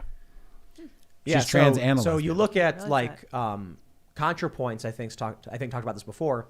That older trans people believe men and women are the binary, and that's why they're trans. They That's want why to be. they transition. But younger trans people say there's a million identities. You can be whatever from whatever part of the spectrum. I wonder if that's really, like Lena Wachowski is like, An old school trans. yeah, who's like there is a binary and they acknowledge that and that's important to them and stuff like Trans exclusive radical trans. Interesting terms. that. Trans love it. exclusionary radical trans women. I love it. All right, we're gonna go to super chats. Is it time? Is it time for super chats? It is time for super chats. So Hold smash on. that like Hold button. on. Let me call my boy Matt real quick. Oh snap! Oh, Subscribe what to are the we getting into? channel.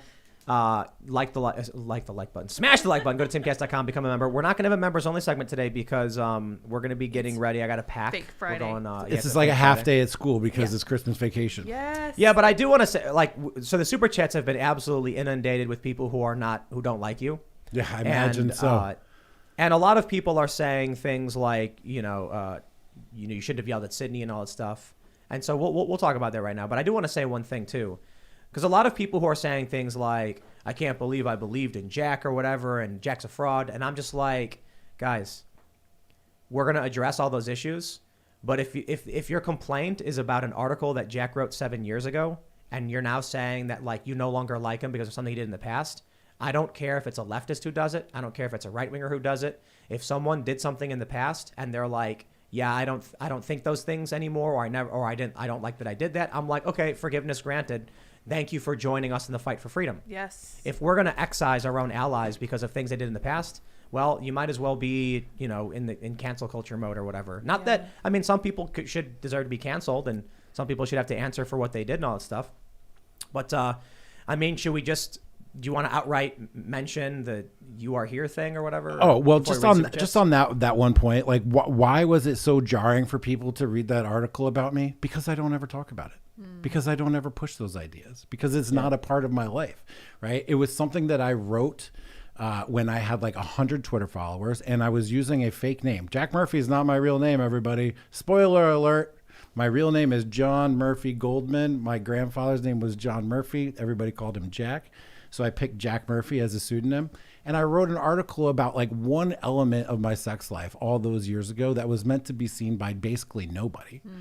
And I deleted it like a few months later. And now for years, people have been digging through my internet trash to like bring it up and to wave it in my face. And the only reason people are waving it in my face is because we're having a good impact on society. We're like doing good. We're spreading good out there. And if it felt jarring to you to read this one thing, well, yeah, That's because I don't talk about it, and it's not something I'm pushing, and it's not something I advocate. After I got divorced, Dude. we just had we had fun, man. We did a lot of kinky and crazy things, and I don't write about it, and I don't talk about it anymore. Joey Salads hired black men to vandalize a car with Trump stickers in it. He staged the whole thing, and I forgave him and had him on the show several times.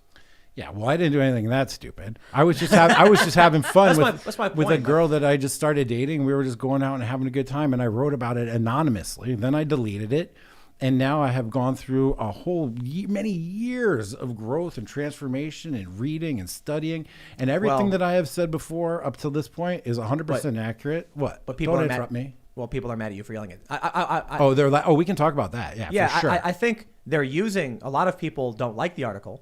A lot of people are using that because they're mad at you, but I think the anger comes from you yelling at Sydney. Right. So here's what happened with Sydney. So I'm sitting on the show and we're talking, and they're joking about reading super chats where people are building like gas chambers, and she's reading out loud like, how did I build this gas chamber that didn't kill all the Jews that I was supposed to kill? Right. It's like insane, the super chats that she reads. And so I'm telling her this whole time, I'm like, hey, you might want to read all the super chats before you read them out loud. Right. A little bit of a warning. And then she asked me the question about the article, and I answered it politely. I deflected. I was like, that's not me. It's 180 degrees from whatever that article says. And I'd really rather not talk about it anymore. And then a couple minutes later, she literally asked me the same question all over again. And I cursed at her. I shouldn't have cursed at her. And I apologized, Sydney. I apologized to her that day and that night and the next day. And she accepted my apology. So I don't know why everybody's still butthurt. But I shouldn't have cursed at her. I should have just used amused mastery and just like laughed at her and dismissed her. But I didn't, because I had set a boundary and she crossed it. And that's part of being a man too, is saying, here's my boundary. Please don't cross it. And then she crossed it. And I told her that I didn't like it. Did I use the right words? No. Should I have cursed at her? No. And did I apologize to her for that? Yes. Did she apologize to me for putting me in a bad spot? Yes. Did Elijah? Yes. Did Elijah and I go out for dinner and drinks afterwards? Yes. Has Sydney and I talked afterwards? Yes. So I don't understand why everybody's so white knighting, simping for her. She can stand up for herself. It's resolved. And in my mind, it's done. And to me, this is such a nothing burger in my life. I am so focused on so many other bigger, more important things that people chipping and chirping away at me at this are just so annoying. When I block people, it's because you're annoying, dude. It's because you have We have to be more than drama. Right. There are a lot of drama channels. I don't engage with them. And I'm aware, and I mentioned this last week. The one way to really piss me off is to send me a video about people saying things about me. Yeah. Because I'm like, dude, I don't care about me. Like, what I mean by that is like, I don't care if, so I saw the Young Turks thing where Cenk was like, he's literally looking into the camera saying over and over again, I'm laughing at you, Tim Pool. I'm like, okay, dude, like, whatever, man. I did a video addressing the Ari the Rugged Man thing. Got 500,000 views. The Young Turks did their video, got 50,000 views. I'm not saying that, bring that up to be like, haha, I got more views than you. I'm saying when you focus on the work, when you focus on the ideas, when you are talking about what makes the world a better place and what we need to work on, people are interested. Yeah. People are interested in like, what can I do to better my life? Yeah. And that's, but Cenk Uygur and Anna Kasparian just insulting me doesn't improve anyone's life in any way, and doesn't provide them with tools to make for a better world. No, and if you're out there and you're listening to rage merchants and all they're doing is stirring up drama, and you're just getting angry enough that you seek out my email address and my Instagram and my YouTube and my Twitter and my personal phone number and my girlfriend who's soon to be my wife's, and you blowing us up with all this nastiness, like, dude, you're being misled. Right? The idea and everything that we're working on here is to help men, is to help their families, is to help their community and their nation. On the way up here today, just let me finish. On the way up here today, I had a phone call with one of the LO guys, and we're talking about this business that they started that's literally going to change the world. It's going to change the world. It is going to transform the world. And this is what we're working on. So I'm driving up here and I'm talking to this guy about literally changing the world. And now we're talking about this thing that literally has no relevance in my life whatsoever at all today. And, it's just kind of annoying, but like, I'm just so over it and not interested in talking about it, which is why I was like, please, let's just not talk about it anymore. and she wanted to. So hey. But I'll tell you this: some of these super chats are funny. But I think you even rolled with the jokes about calling your boy Matt and stuff like that. Like, Yeah. you get it. It's Sometimes you just gotta, It's like whatever, dude. I have a kinky past. Really, I'm really terribly sorry about it. And then and then my girl and I, we got serious, and now we settled down, and now we're getting married, and we're gonna have a nice traditional life with the kids and the family and the whole thing. Like, oof, kill me. Like, come on, guys, get a grip. Let's read some stuff. Let's read some super chats. Stairs into Space Gaming says Daily Wire just announced SCOTUS is going to hear their vax mandate arguments. Yes, I encourage everybody to stop watching Fox News, start watching the Daily Wire. Yeah. Stop sharing Fox News articles. If the Daily Wire has an article saying the same thing, share that one instead. Because Fox News instituted a vax mandate, and there's no excuse for it. Oh, but we're in New York and we have to. There's a federal mandate that has been reinstated, and the Daily Wire is going to be hit by that, and they said no the entire time. Fox News had a daily testing requirement. And where's Tucker? Where's Jesse Waters? Where's any one of these hosts to be like, we don't agree with this? Ben Shapiro's putting his business on the line. All of these guys at Daily Wire are doing that. I have respect for them, man. Dude, I have a lot of respect for Ben. I remember watching him just sort of growing up over at Breitbart back in the day, like 2014 and 15. And that guy is doing things, and he's going for it, and he's putting himself out there. I like it. Yeah. Lori MC says, I am watching The Matrix. I turned it off to watch you live. I think I better watch you later. Don't spoil the movie for me. Merry Christmas. Oopsie daisies. Did you? But that's why we Sorry gave about a good warning, right? We gave a good warning. All right, let's see. PM says, pretend to take a shot of Malort at Kuma's Corner for me when you go back to Chicago. Merry Christmas to all of you. Oh my God. I'm not going anywhere. Dude, Malort. when I was here the other day, you ordered a box of Malort from Chicago. No, Allison went and picked it up. Was it? Yeah. Oh, I thought it came in shipped. And then when I showed up for the show that night, we all took shots of Malort, and dude, that stuff is bad. That stuff is bad. It's a prank apparently. Funny. Gross. All right, let's grab some super chats here.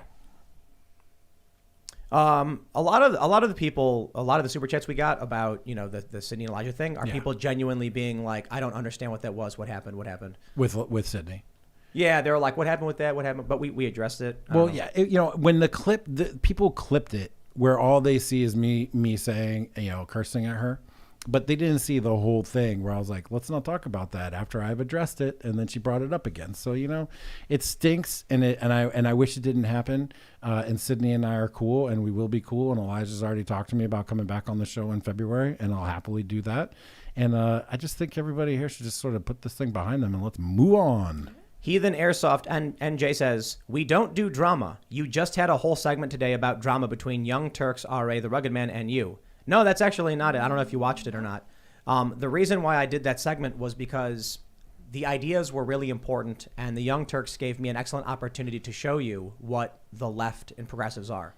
Like I said, I don't care that, the Young Turks want to laugh at me or make fun of me, but I think it's important that when you have a regular person who's sitting there saying like, who's right? Who's a good person? Is Tim Pool a good person? Are the Young Turks good people? I want a certain kind of person to watch this show. If you're the kind of person that thinks insulting and making fun of people and spending your days involved in laughing and screaming in people's faces for tribal points, this show is probably not for you. Have you read your comments, Timmy? Well, I don't think these are our regular viewers. Our regular viewers are fairly, right. well-read, and they often correct us on things. Right. The goal of that segment was there are going to be a lot of people who may be roped into the lies of these people, grifters. Now, the Young Turks would like to call me a grifter. Many leftists would. I will lay out my entire past with a family member for all embarrassment and for all of the bad so that you can know this is who I am and this is why I believe what I believe. The Young Turks can laugh at me and say I'm a liar and a racist all day and night, but they have no substantive argument. I don't care for the drama between the Young Turks. I invited them on the show. I think that'd be great. I think the bigger issue is letting regular people know here's the people who aren't laughing in your face and here's the people who are. If you're a working class person from the south side of Chicago, my story probably related. If you're a mixed race person, I get it all the time. They're like, man, I've been through what you've been through, Tim. That resonates with me. Then if you have progressives saying, we're the ones who are fighting for you, but don't worry, if you ever challenge us, we'll laugh in your faces. I want as many people as possible to see that. There's nothing to do with interpersonal drama.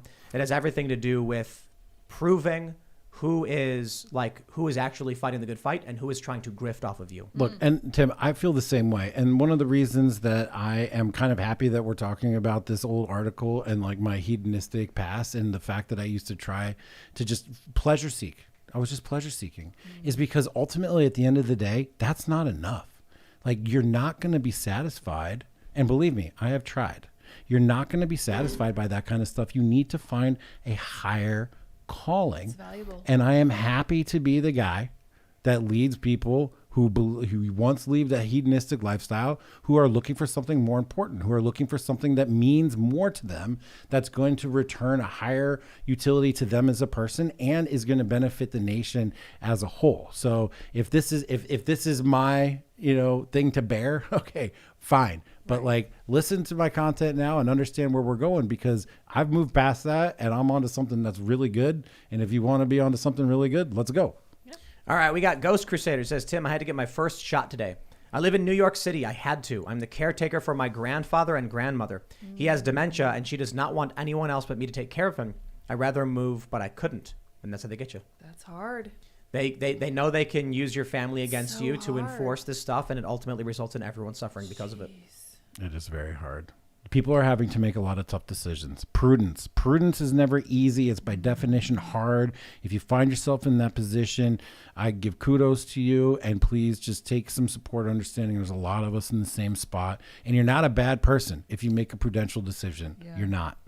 All right. D. Thompson says, love your show. Started watching nightly a few months ago. Just finished reading The Fourth Turning, and wow, crazy accurate for being written in 1996. Right. Another playbook like 1984. Right. And MIT said that collapse is happening in, 2040 or something? Right. Yeah. 80 to 90 year cycles. Yep. Yep. All right. Just long enough for everybody to forget about how stupid the last one was. That's how it happens. Right. Even Lincoln was talking about that when everybody who was involved in the revolution had died. No one understood why they were there. They didn't understand the pain and the suffering everyone went through. Memories are short, despite the history books. Yep.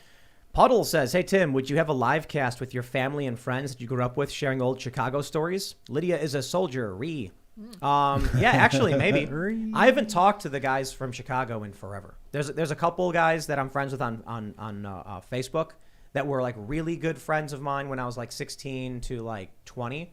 And so I keep in touch with this group of people relatively. I don't actually talk to them very frequently, but I'm like, there's very few people I'd be like, hey, come out and hang out. But, my friend Andy, I'd hit him up and invite him out here any day. We got a skate park. Andy, come skate. I don't have his Instagram anymore. I haven't seen him in, I don't know, 15 years, maybe longer than that. Maybe it's been a lot longer than that.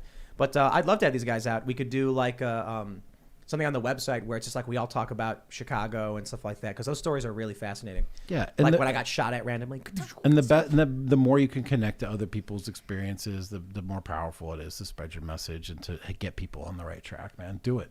Talk about as much as you can. Be as open and honest and authentic as you can. Why? Because look at the guys on CNN. Is Don Lemon authentic?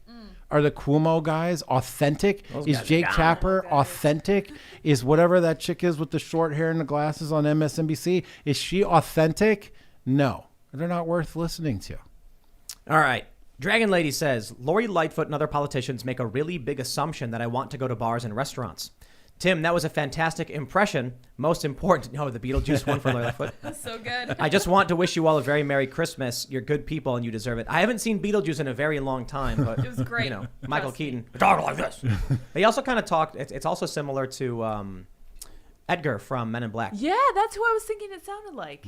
Yeah. I haven't seen either of those movies lately. Yeah. Maybe I should introduce Men in my Black. children to Oh those. my gosh, Men in Black. classic. I like Men in Black. Dude. Basically, don't feed your kids any content created after the year 2000. Yes. The only TV that I let my youngest daughter watch is Fresh Prince of Bel-Air. Always a great story in there.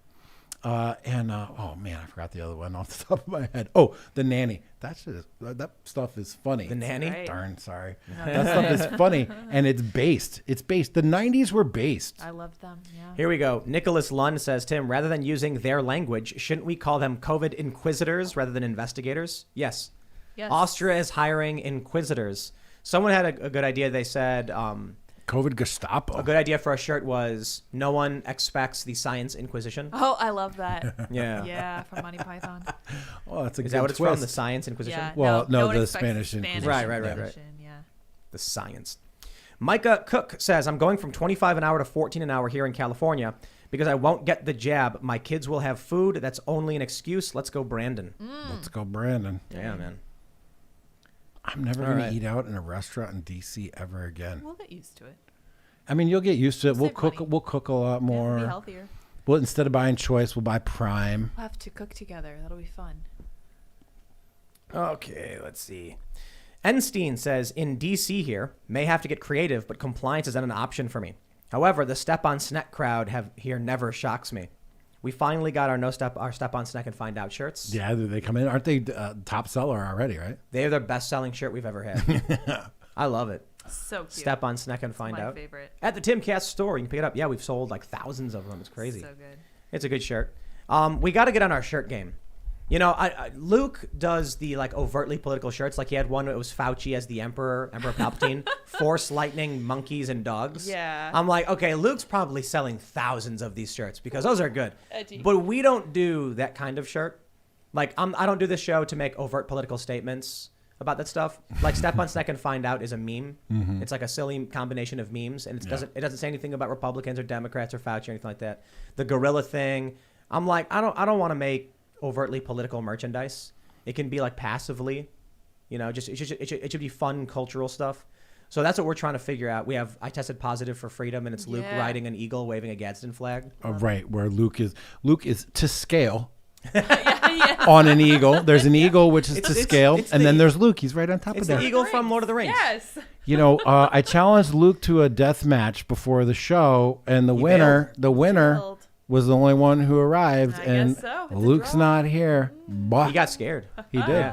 Yeah, he was like, Gotta get out of here. oh, Jack's coming. Oh no. And then he was like, my mom called. And My she mommy says- called.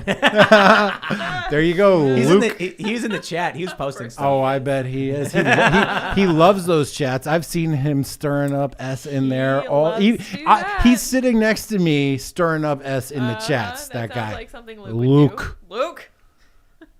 You're not my father. All right, let's see. Let's grab some. Let's get some good conversation going. Yeah. Oh, boy. Are you trying to weed through the super chats of all the obsessed Well, it's just folks? yeah. Well, a lot of them are identical.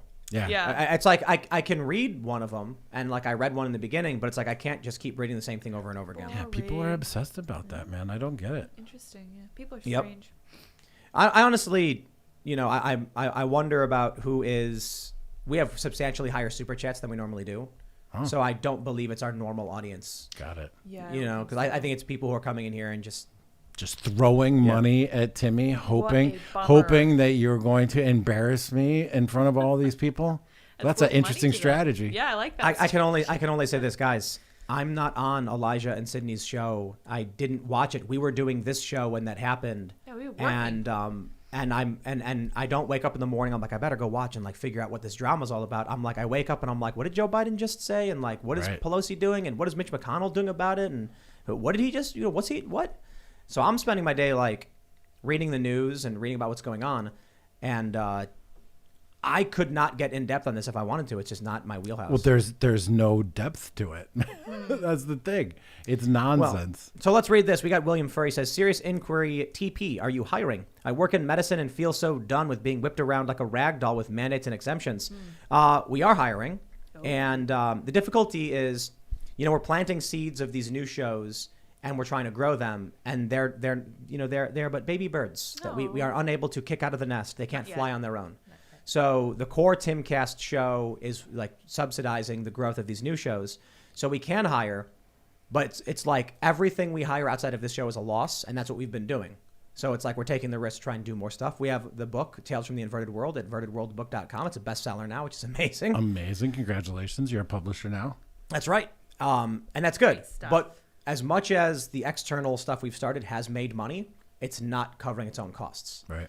So in order for us to keep hiring, those have to grow to a certain point, and it's not easy, and it's very difficult. Look, I put out the call all the time for conservative donors to fund media projects that don't have immediate returns right away. And Tim, I'm very proud of you for taking this route and investing in things that don't have returns right away in order to move the needle. So kudos to you, my friend. I'm really look. So the first Tales from the Inverted World book we have, it's like general stories. You know, the next book, The Ghost of the Civil War. I can't say too much because it would ruin some of the book. But Shane went down to Georgia, and he started investigating lost Confederate gold, so cool. and it got dangerous. It got like legit dangerous. I don't want to spoil too much, but someone died. On the crew? So no. Like Your insurance must be through the roof. one of the. Let me just say this: one of the sources In the inve- process in the of- investigation, Oh, my gosh. died. Oh my And goodness. threats were made. And so I'm like, this is gonna be That's crazy, awesome. dude. That's awesome. Do you have a hot mic where the guy confesses to a murder in the last No, episode? Because no. that was sick, dude. What that happened? Yeah, no, what was the documentary about that guy who was a real estate developer, rich guy who went around killing a couple of people, Oh, and they wow. did this whole there was a whole HBO documentary, and in the last where they Durst maybe. No, I can't remember. Where they interviewed him and they were like, "Did you murder these girls? No. Did you murder them? No. Did you murder them? No." And in the final scene of the documentary, he's got a mic on during the interview. He gets up. He's like, "Let me go to the bathroom." And he goes into the bathroom and he doesn't realize that the mic is on. And he's like, "I killed those ladies, but they're never gonna find out. Just keep lying. Just keep lying or whatever. Just keep lying. Just keep lying." And he walks out and they're all like, "Yo, your mic was on." And he confessed at the end. And it was all legit. It was amazing on HBO. I can't. We don't got anything to like catch that. a killer or catch a something like murderer or that. something. Yeah. I can't Making remember what it was Murder, that called. one? Yeah, man, that was awesome. But so if you would like to get a job, jobs at timcast.com. I'll write your name down. We'll keep a lookout. I am writing your name down. What is the name? William Furr. Oh, I got it. very And yeah, man, we'll go through it. We look through jobs periodically. We try to figure out what makes sense and what we can do for people.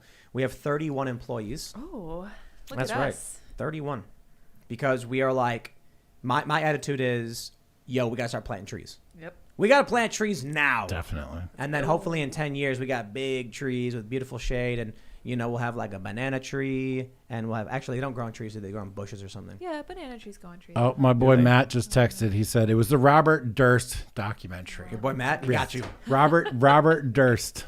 Now we know. MK90 says, I'm so officially excited. getting separated from the Marine Corps with an other than honorable discharge for refusal of vaccine. Open criticism of the government and memes. The Corps and people who support this government have lost their honor. That's busted, man. Sad. I feel for those people making those tough choices, man. All right. Let's see. Heck, that was me. And you know what? Ultimate, the resolution was I informed my children. I gave them all the information I could possibly give them. And I was like, look, it's up to you. JC says, Tim, do you agree that this started with accepting the mask requirements? If so, do you regret not opposing that earlier? Well, it started before the mask requirements. It started with 2 weeks to slow the spread. I don't regret mask requirements within reason. It's more so, it's not so much like, are you for or against masks? Well, let me start from the beginning. I agreed with 2 weeks to slow the spread. Why? Made sense.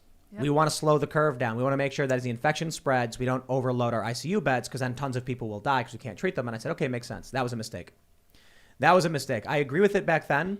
Now I would say in hindsight, I realized the exploitation. We didn't It know. then moves on to mask requirements.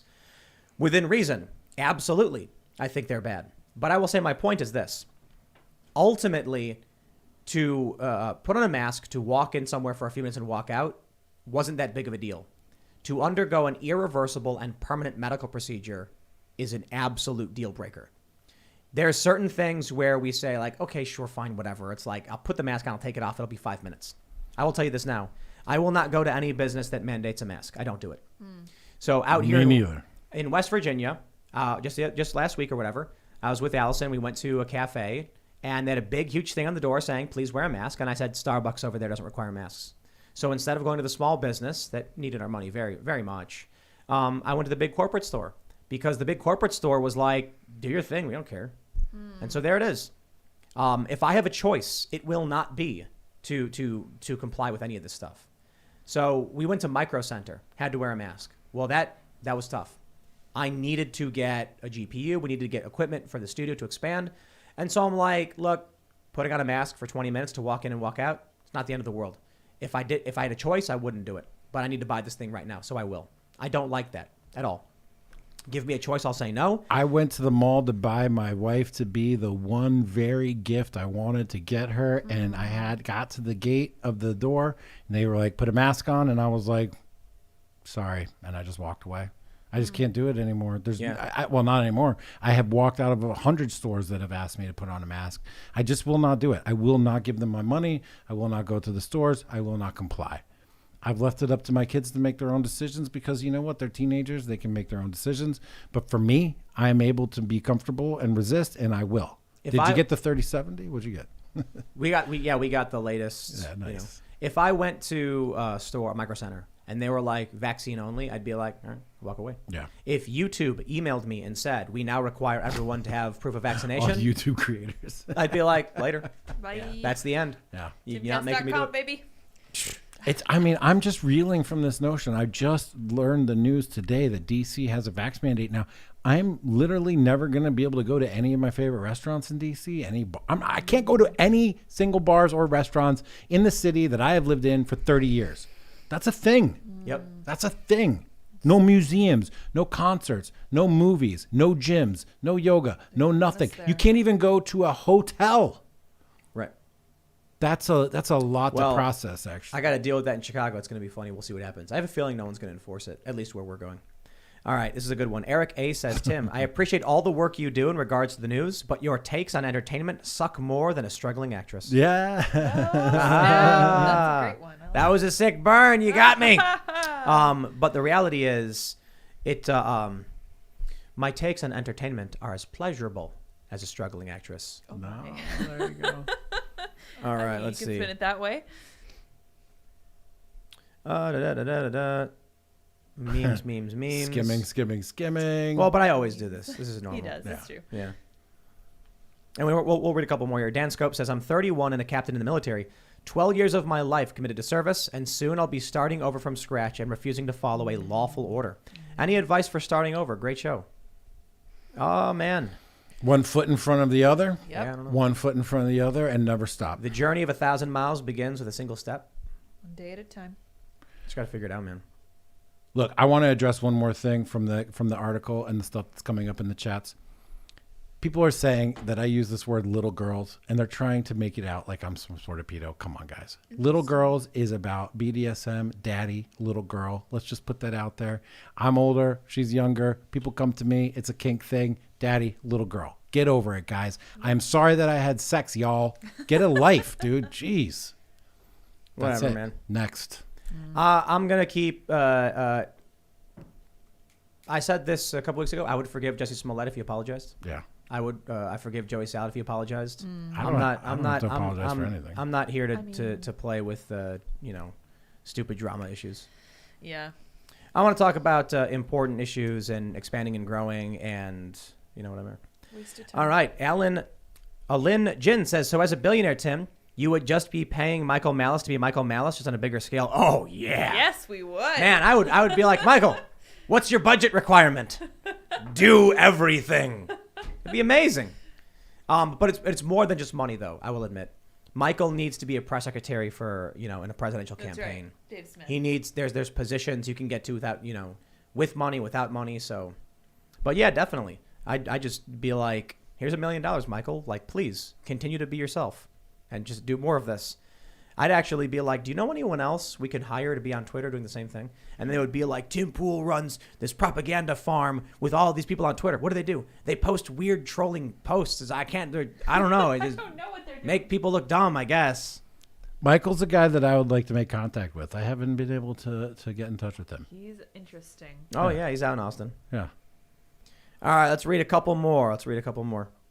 Wow, we're getting just so many super chats. Just rack it up. Buy me some more top shelf Japanese booze with this money, would you? That's what's Eggman up. says, so if people disagree or point something out that you don't like, surely they can't be your usual audience? Come on, man. No, I didn't say that. What? No. I'm saying that if we have thousands of dollars in super chats that we don't normally get, That means there's more people here giving us super chats than they normally do. That's what I'm saying. Yeah, and people who are observing, who are friends of mine and whatever, they're texting me about the chats. They're like, it seems like a different crew in there. Although I got to say, ordinarily the chats are pretty vicious anyway. Pretty wild in there. There's like bots in there. There's people being mean in there. It's an interesting place for people to get their sort of jollies. I think it's funny that, you know, on what was it, like November 7th, I said Joe Biden won the election, and all the Trump people were like, Tim Pool is a loser, right? And started yelling at me, and I'm like, well, I guess whatever. Like, I don't know. People think that I'm going to change my opinions because they're yelling at me in chat, and then people are saying like I'm unsubscribing or whatever, and I'm like, I guess. Yo, if you don't like me, like, I'm sorry you don't like me. You're allowed not to, and you're free to watch other shows. The data doesn't bear that out, though, does it, Tim? Well, no, look, I'll say this right now. If there's a bunch of people who are watching, big fans of the show, and they're mad at me over my stance on this, then with respect, I genuinely mean this. I'm sorry I let you down, and if you don't want to watch the show anymore, then, you know, that's the choice you've made. I can only be me, and I will only ever be me. So if you don't like it, then maybe there's nothing more I can do. Maybe I'm not the guy for you. I don't know. We're going to keep doing these shows. There you go, Tim. All right, we'll read a couple more here. Let's see. Bazinski says, when are you creating Timcoin and NFTs? We're working on NFTs. We're working on all the art, the portraits we have of creating just like a digital version of the art. You know, we had like some funny ideas, and there were like trading card versions, and I was like, no. I don't want to sell likeness on a trading card. We just have portraits of people they signed, and we want to post the pictures of them and then give people their like, you know, NFT version of it, the digital version and the physical version. All right. Let's see. Let's get a super chat down here. The scroll time in between chats is longer than usual not. today. We have more than It's usual. not longer than usual. It's that there's no Luke and Ian to keep talking while I'm Oh, scrolling. that's true. There you Who go. would be Jack? I killed Luke before the show. It's true. He did. It was bloody. I All right. There is only one, and it is I. Tyler Miel says, would love to come ride your skate park with you from MD. Love the show, Tim. We're thinking about doing an open skate night. The problem is liability. Like, we weren't able to get people here, so we need to get the new space. Dude, if I tried to ollie, I would break my ankle immediately. That'd be fun to see. All right, let's see. There was one. That'd be funny. Is that what you said, No, Lydia? it'd be fun to see. I'd watch that. I'd pay But- to watch that. to watch Jack. me break my ankle on a Yeah. skateboard? No, I'm joking. I'd feel terrible. You are. Okay, let's see. There was one I was looking for. Kind of disappeared. Someone must have removed jumped. it. No. Oh, okay. Here it is. So Dima Koleftis says, did you, Jack, make amends to Sydney? Honestly, all I care about. 100%. I made amends to her within a handful of hours. Privately, she responded. She accepted my apology. She offered her own apology. She in no way intended to put me in a bad spot. And she acknowledged that she didn't pick up on the signals and the direct request that I was making of her to not talk about that subject. She apologized to me. I apologized to her. We made up. Elijah and I went out that night. We made up. We apologized. We made up. Everything is all good with me, Sydney, and Elijah. And we've been DMing about this, being like, why are people still talking about this? Why doesn't everybody just let it go? Yo, me and Sydney are cool. Everybody else should be cool. The reason I want to read that last one, just in case anybody who joined in and didn't know that they may have seen drama or whatever and didn't know that you guys had you had apologized and everything. Yeah, and So, I did publicly on my Twitter also. I just want to say this: if you guys want to win a culture war, you have to forgive people. If you want to lose a culture war, you can be like the cancel culture leftists and engage in a circular firing squad. But that's why, when Joey Salads first tweeted at me and I snapped at him, I was like, that's a big mistake. That's a big, big mistake. Joey's got his platform. He's an influential guy. I should hear what he has to say. I should talk to him about it. And if he's genuinely saying he's sorry, then I should absolutely, work with him on this, because we want people to be on the right side of freedom and liberty. And then people are like, yeah, but he's only apologizing because his career will end if he doesn't. And I'm like, well, okay, then if we can make him be a better person because he's got a fear behind it, I'm like, at the very least, he'll be doing good. So that's why I just say, man, anybody who apologizes, I'm willing to give forgiveness to a certain extent. With that being said, smash that like button if you like the show, and if you don't, feel free to not smash the like button or whatever. But also go to timcast.com, become a member. It's a very Merry Christmas. It's a very Merry Christmas to all of you. we have 2 trees here at the Timcast HQ because we celebrate double Christmas. And I like presents that. under the tree. What's better than 1? 2. 2. Yes. And for everybody who celebrates other holidays, much respect to your holidays as well. Happy holidays, happy Hanukkah, and whatever. I'm not familiar with many of the other holidays. Otherwise, I would say that. But we here at the Timcast compound, we're very into Christmas. It's just always been our, I grew up with Christmas. It's my thing. You guys, if you don't do Christmas, much respect. Do your thing. We'll do our Christmas, have a good time, and we're going to go off to the city and enjoy ourselves. So thanks for hanging out with us. Thanks for everything. Thanks for smashing the like button. Thanks for subscribing. Thanks for making this year absolutely amazing. The New Year's is going to be a whole lot of fun. We're not going to be working on New Year's Eve. It's a Friday, and nobody wants to come. No so way. there's nothing I can do about it. I was like, who are we going to get on New Year's? And everyone's like, we're not going. No way. We're going to be partying. And I'm like, all right. So that's what's happening. But I really appreciate it. Thank you so much, everybody, for sticking with us for the year and watching. Next year is going to get absolutely crazy with the midterm elections. So, yeah, you can follow the show at Timcast IRL basically everywhere else. You can subscribe to this channel. You can follow me at Timcast on Instagram or Twitter or whatever if you want. I just troll on Twitter. It's just ridiculous nonsense. Jack, you wanna shout anything out? Yeah, man. Thanks to everybody for listening and tuning in. Jack Murphy Live on Twitter, Jack Murphy Live on YouTube. Great podcast, very in-depth, evergreen issues, philosophy, politics, culture, etc. Jacked Brunch, 227. Washington, D.C. Oh, Tim. no, I don't know. Are they going to Oh, require no. vaccines? That's true. We'll call it the Washington, D.C. metropolitan area. Okay. We will find the closest jurisdiction to the area. Here, dude. It may end up being here. But here, 227 Jacked Brunch, JACKED brunch.com. Tim will be there. Lydia will be there. Ian will be there. Luke is dead, so he won't be there. No, I got a place. What's that? I got a place in mind. All right, we'll talk about it. Yeah, we'll Let's talk do about it. it after the show. There's going to be well over 100 people there. It's going to be awesome. JackedBrunch.com. What day is it going to be on? It's on a Sunday. On a Sunday? It's a Sunday brunch, bro. I got a place. Yeah. We got to call them now, though. All right, let's do it. All right. After the show. After the show. Don't announce it. I won't. People will cancel us. And I am also here. Thank you for joining, Jack. Thank you, Lids. Thanks for having me. Yeah, I'm delighted to have our show tonight. And I do have to say I'm very excited for Christmas as well. I feel like my life has been transformed over the last little while. So Definitely. I'm very optimistic for the future. Excited about the new year. You guys might follow me on Twitter at Sour Patch Lids. Excellent. All right, everybody. Have an excellent Christmas. Have a happy holiday. And we will see you all next Monday when we are back. Thanks for hanging out. Bye, guys.